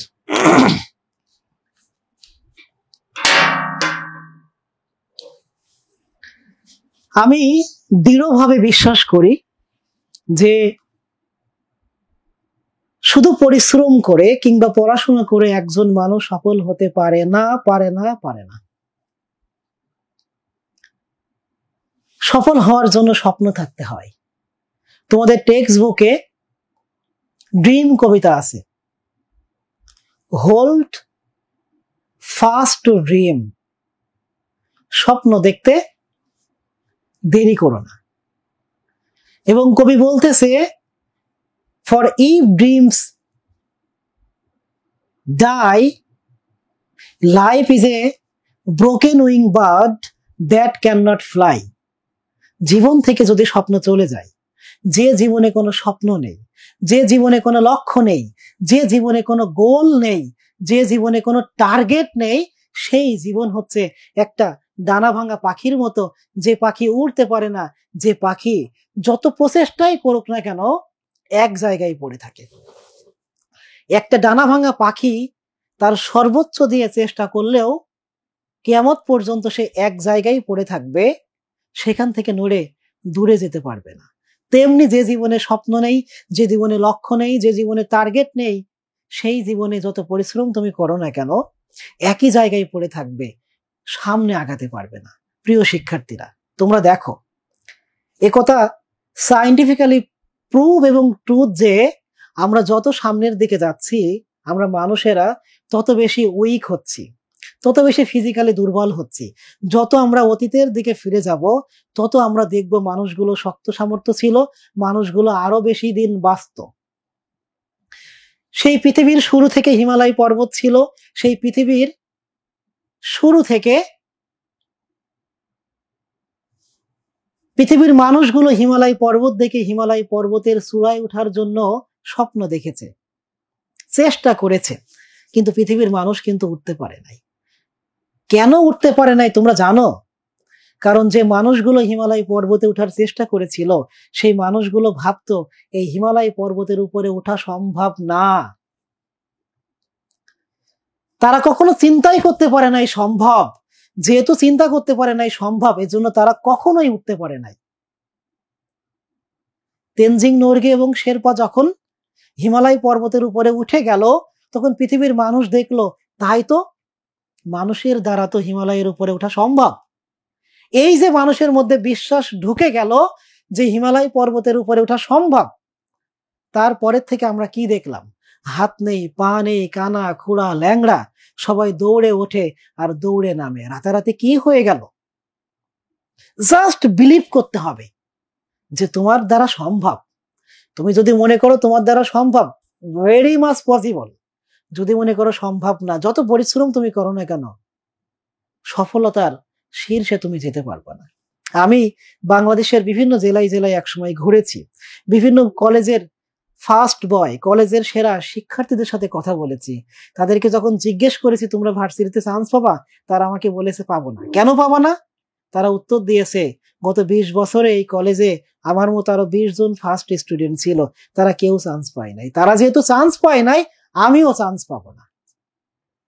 অথচ তারা ঢাকা ভার্সিটিতে ফার্স্ট হওয়ার মতো স্টুডেন্ট। আবার উল্টো ভাবে, আমি নটরডেম কলেজের মেসে থেকেছি 10 বছর, সেখানে আমি দেখেছি যে 1 মিনিট কোনো পড়াশোনা করে না, সারাদিন 420 করে বেড়ায়। আমি যখন জিজ্ঞেস করেছি তোমরা ভার্সিটিতে চান্স পাবা না, তারা আমাকে নিশ্চয়তা দিয়ে বলেছে আমরা নিশ্চিত চান্স পাবো। আমি জিজ্ঞেস করেছি তোমরা পড়াশোনা করো না, তারপরেও তোমাদের এত কনফিডেন্স কেন? আমাকে উত্তর দিয়েছে, স্যার আমাদের বড় ভাইদেরকে দেখেছি এরকম 420 করে বেড়ায়, পড়াশোনা করে না, দিন শেষে ঢাকা ভার্সিটিতে চান্স পাই, আমরাও চান্স পেয়ে যাবো। এবং তারা সবাই ঢাকা ভার্সিটিতে চান্স পায়। তুমি যদি মনে করো সম্ভব তাহলেই সম্ভব, তুমি যদি মনে করো সম্ভব না তাহলেই সম্ভব না। আমরা যদি একটা হাত কেটে যাই, একটা পা কেটে যাই, চোখ যদি নষ্ট হয়ে যায়, আমরা চিন্তা করা শুরু করি যে আমাদের দ্বারা কিছু হবে না, আমাদের লাইফ শেষ শেষ। কিন্তু বিজয়ীরা এভাবে চিন্তা করে না। স্টিফেন হকিংস এর বয়স যখন 30 বছর, তখন তার পুরো বডিটা নষ্ট হয়ে গেল, ফুল বডি নষ্ট হয়ে গেল। নষ্ট বলতে এরকম নষ্ট না, কারেন্টের খাম্বার মতো, জড় বস্তুর মতো হয়ে গেল, একটা অর্গান সে নাড়াচাড়া করতে পারে না। তারপরেও সে চিন্তা করেছে, still I will be the best physicist in the world. এখনো পৃথিবীর সেরা বেস্ট পদার্থবিদ হওয়ার যোগ্যতা আমার আছে। এবং যতদিন সে বেঁচে ছিল, পৃথিবীর সেরা সায়েন্টিস্ট হিসেবে বেঁচে ছিল। একটা মানুষ টোটাল বডি নষ্ট, তারপরও চিন্তা করে নাই আমার দ্বারা সম্ভব না। তোমরা পান থেকে চুন খসলে, কিচ্ছু হলে হতাশায় তোমরা একেবারে সাগরে ডুবে যেয়ে চিন্তা করো আমার লাইফ শেষ, আমার দ্বারা কিচ্ছু হবে না। এই 24-এর বিপ্লবে বাংলার ছাত্র সমাজ দেখিয়ে দিয়েছে তাদের দ্বারা কি সম্ভব। 1 হাত কেটে গিয়েছে, আর 1 হাত দিয়ে স্লোগান দিয়েছে, 2 হাত কেটে ফেলেছে, গুলিবিদ্ধ হয়েছে, তারপরও বুক দিয়ে সামনে এগিয়ে গিয়েছে। যদি মনে করো তুমি সম্ভব, তাহলে পৃথিবীর সবকিছু জয় করা সম্ভব। তোমরা আসলে কারা? তোমরা কারা তোমরা জানো? তোমরা এক একটা আগুনের বারুদ, তোমরা এক একটা দেশালয়ের কাঠি, যে কাঠি রাস্তায় পড়ে থাকলে মনে হয় একটা জড় বস্তু, এর কোনো শক্তি নেই, কিচ্ছু নেই, মানুষ পা দিয়ে পাড়া দিয়ে চলে যায়। বাট এই দেশালয়ের কাঠি যদি একবার জানতো তার বারুদে কি পাওয়ার আছে, একটুখানি যদি আগুনের ছোঁয়া বারুদে লাগাইতে পারত, সেখান থেকে আগুনের ফুলকি জ্বলে উঠে পুরো পৃথিবী ধ্বংস করে দিতে পারত। এই বাংলার এই ছেলেগুলাকে আমরা কি বলেছি? যে একটা অপদার্থ জাতি তৈরি হচ্ছে, জেনারেশন তৈরি হচ্ছে। কিন্তু এই জেনারেশনটা যে দেশালয়ের কাঠির মতো পড়েছিল, এদের মধ্যে এই বারুদগুলো যখন তোমরা বুঝতে শিখেছ, যখন তোমরা একসাথে জ্বলে উঠেছ, তখন দেখো স্বৈরাচারের গদি পুড়ে ছারখার হয়ে গিয়েছে। তোমরা কারা? তোমরা তো সেই স্টুডেন্ট যারা পৃথিবীর সর্বকালের সর্বনিকৃষ্ট ফ্যাসিস্ট সরকারকে 3 দিনের মধ্যে তাড়িয়ে দিয়ে তোমরা বিজয় অর্জন করে নিয়েছো। তার সামনে তো ভার্সিটি কিচ্ছু না। ভার্সিটির ভর্তি পরীক্ষা একেবারে মামুলি একটা বিষয়। এরকম দেশ জয় করা তোমরা ভার্সিটি ভর্তি পরীক্ষা জয় করতে পারবো না? ভার্সিটি ভর্তি পরীক্ষা নাথিং, নাথিং। যে অসাধ্য তোমরা গত 1 মাসে সাধন করেছো, সেখানে ভার্সিটি ভর্তি পরীক্ষা কিচ্ছু না, কিচ্ছু না, নাথিং, ফু দিলে উড়ে যাওয়ার মতো। একবার যা সাহস করো। আজকে সকালে আমি ঢাকায় আসি, আসার পরে আমি দুপুর থেকে সন্ধ্যা পর্যন্ত একটা প্রোগ্রামে ছিলাম। সেখানে অনেক আন্দোলনকারীদের গল্প শুনছিলাম। একজন বলতেছে টানা 30 ঘন্টা ঘুমায় নাই, একটানা 30 ঘন্টা জেগেছিল, একটানা 30 ঘন্টা ঘুমায় নাই। তোমাকে আমি বলছি না যে একটানা 30 ঘন্টা ঘুমাতে হবে না, তুমি প্রত্যেকদিন 7 থেকে 8 ঘন্টা ঘুমাও, প্রতিদিন মন দিয়ে 10 ঘন্টা পড়াশোনা করো, 10 ঘন্টা পড়াশোনা করো মন দিয়ে, একান্ত মন দিয়ে পড়াশোনা করো, পজিটিভ চিন্তা নিয়ে পড়াশোনা করো। তোমার দ্বারা যে সম্ভব ভার্সিটি ভর্তি পরীক্ষার যুদ্ধ জয় করা তোমার দ্বারা সম্ভব, এইটুকু বিশ্বাস নিয়ে প্রত্যেকদিন 8 থেকে 10 ঘন্টা পড়াশোনা করো। আমি তোমাকে গ্যারান্টি দিচ্ছি ভার্সিটি ভর্তি পরীক্ষায় তুমি 1 থেকে 10-এর মধ্যে থাকবা, 1 থেকে 10-এর মধ্যে তুমি থাকবা। প্রিয় শিক্ষার্থীরা, তোমরা শুধু মাথায় রাখবা পৃথিবীতে অসাধ্য বলে কিছু নেই। বিলিভ মি, আমি ভাবতেও পারি নাই যে শেখ হাসিনা যে সেটআপ দাঁড় করিয়েছে সারা বাংলাদেশে, সেই সেটআপ ভাঙা সম্ভব। আমি কখনো ভাবি নাই যে তার মৃত্যু ছাড়া তার পতন সম্ভব, কল্পনাও করতে পারি নাই। সেই তোমরাই সেই অসাধ্য সাধন করে দেখিয়ে দিয়েছো। এখন যদি তোমরা সামান্য একটা ভার্সিটি ভর্তি পরীক্ষার কাছে হেরে যাও, থাকবে তোমাদের মান সম্মান? মুখ দেখাতে পারবা লজ্জায়? তোমরা পারবা না। স্টিফেন হকিংস এর কথা আমি বলছিলাম, দেখো টোটাল বিকলাঙ্গ হয়ে যাওয়ার পরেও কিন্তু সে হাল ছাড়ে নাই, পৃথিবীর সেরা হওয়ার চিন্তা করেছে। তোমরা পুরোপুরি সুস্থ একটা মানুষ, তোমরা এই যুগের সর্বোচ্চ সুযোগ সুবিধা পাচ্ছ, কেন তোমরা হতাশ হবা আমাকে বলো? তোমাদের যিনি সৃষ্টিকর্তা, সেই সৃষ্টিকর্তা তোমাদের জন্য বলতেছে লা তাকনাতু মির রাহমাতিল্লাহ, তোমরা আমার রহমত থেকে নিরাশ হইও না। সেই সৃষ্টিকর্তা সূরা আনফালের মধ্যে বলতেছে একজন মানুষ যদি তার ভাগ্য পরিবর্তনের চেষ্টা করে, আমি মাস্ট তার ভাগ্য পরিবর্তন করে দিই, আর কেউ যদি চেষ্টা না করে আমি তার ভাগ্য পরিবর্তন করব না। তোমার সৃষ্টিকর্তা তোমাকে ওয়াদা করতেছে তুমি যদি তোমার জায়গা থেকে সর্বোচ্চ চেষ্টা করো, সে তোমার ভাগ্য পরিবর্তন করে দেবে।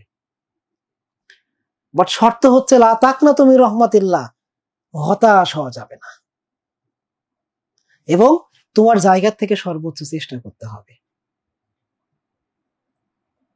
বিজয়ীরা কখনো হতাশ হয় না, বিজয়ীরা কখনো হতাশ হয় না, বিজয়ীরা সব সময় আশা নিয়ে থাকে। তোমাদের দেখলে আমি আশা পাই, তোমাদের দেখলে আমি ভরসা পাই, তোমাদের দেখলে আমি অনুপ্রেরণা পাই। আজকে পুরো পৃথিবী তোমাদেরকে স্যালুট জানাচ্ছে, পুরো পৃথিবী তোমাদেরকে স্যালুট জানাচ্ছে যে অসাধ্য তোমরা সাধন করেছো। সামান্য ভার্সিটি ভর্তি পরীক্ষার সামনে তোমাদের মতো বীর সৈনিকেরা নত হতে পারে না। জাস্ট তোমাদেরকে বলবো ঠিক মতো খাও, ঠিক মতো ঘুমাও, সময়গুলো নষ্ট করো না, অনর্থক গল্প গুজবে টাইম দিও না, প্রতিদিন মন দিয়ে 8 থেকে 10 ঘন্টা পড়ো, আর কিচ্ছু লাগবে না। আমার জন্য দোয়া করবা। আমার আগামী 20 তারিখে ফ্লাইট। এই দেশের এই ক্রান্তি লগ্নে দেশে থাকতে পেরে আমার খুব ভালো লাগছে, এবং দেশে থাকতে পারার কারণেই তোমাদের সামনে আজকে ক্লাস নিতে দাঁড়াতে পেরেছি অনেক ব্যস্ততার মধ্যেও। আশা করি যে সময়টুকু তোমরা আমার সাথে ছিলা, এই সময়টুকু তোমাদের নষ্ট হয়নি, এবং তোমরা এই ভিডিওটা বারবার দেখবা, তোমাদের জীবনে কাজে লাগবে। এবং আগামী 20 তারিখে আমি যেন সুন্দরভাবে সুস্থভাবে আমার গন্তব্য আমেরিকাতে পৌঁছাইতে পারি, সেজন্য তোমাদের কাছে দোয়া চাই। এবং তোমাদের এই অ্যাডমিশন সেশনে এই গ্লোবাল বিশ্বে, ইন্টারনেটের বিশ্বে যে প্রান্তেই থাকে না কেন, তোমাদের সাথে দেখা হবে। পুরো মৌসুম জুড়ে তোমাদের সাথে আমি ক্লাসে যুক্ত থাকবো ইনশাল্লাহ। সে পর্যন্ত সবাই ভালো থাকো, সুস্থ থাকো। আমি তোমাদেরকে এই বাংলার সব থেকে সফল ব্যক্তি হিসেবে দেখতে চাই। আশা করি তোমরা তোমাদের যোগ্যতাকে প্রমাণ করে সাফল্যের একেবারে সর্বশিখরে যে পৌঁছাবে। তোমাদের জন্য আবারও দোয়া এবং শুভকামনা জানিয়ে আজকের মতো এখানেই শেষ করছি। আসসালামু আলাইকুম ওয়া রাহমাতুল্লাহি ওয়া বারাকাতুহু। ইনকিলাব জিন্দাবাদ।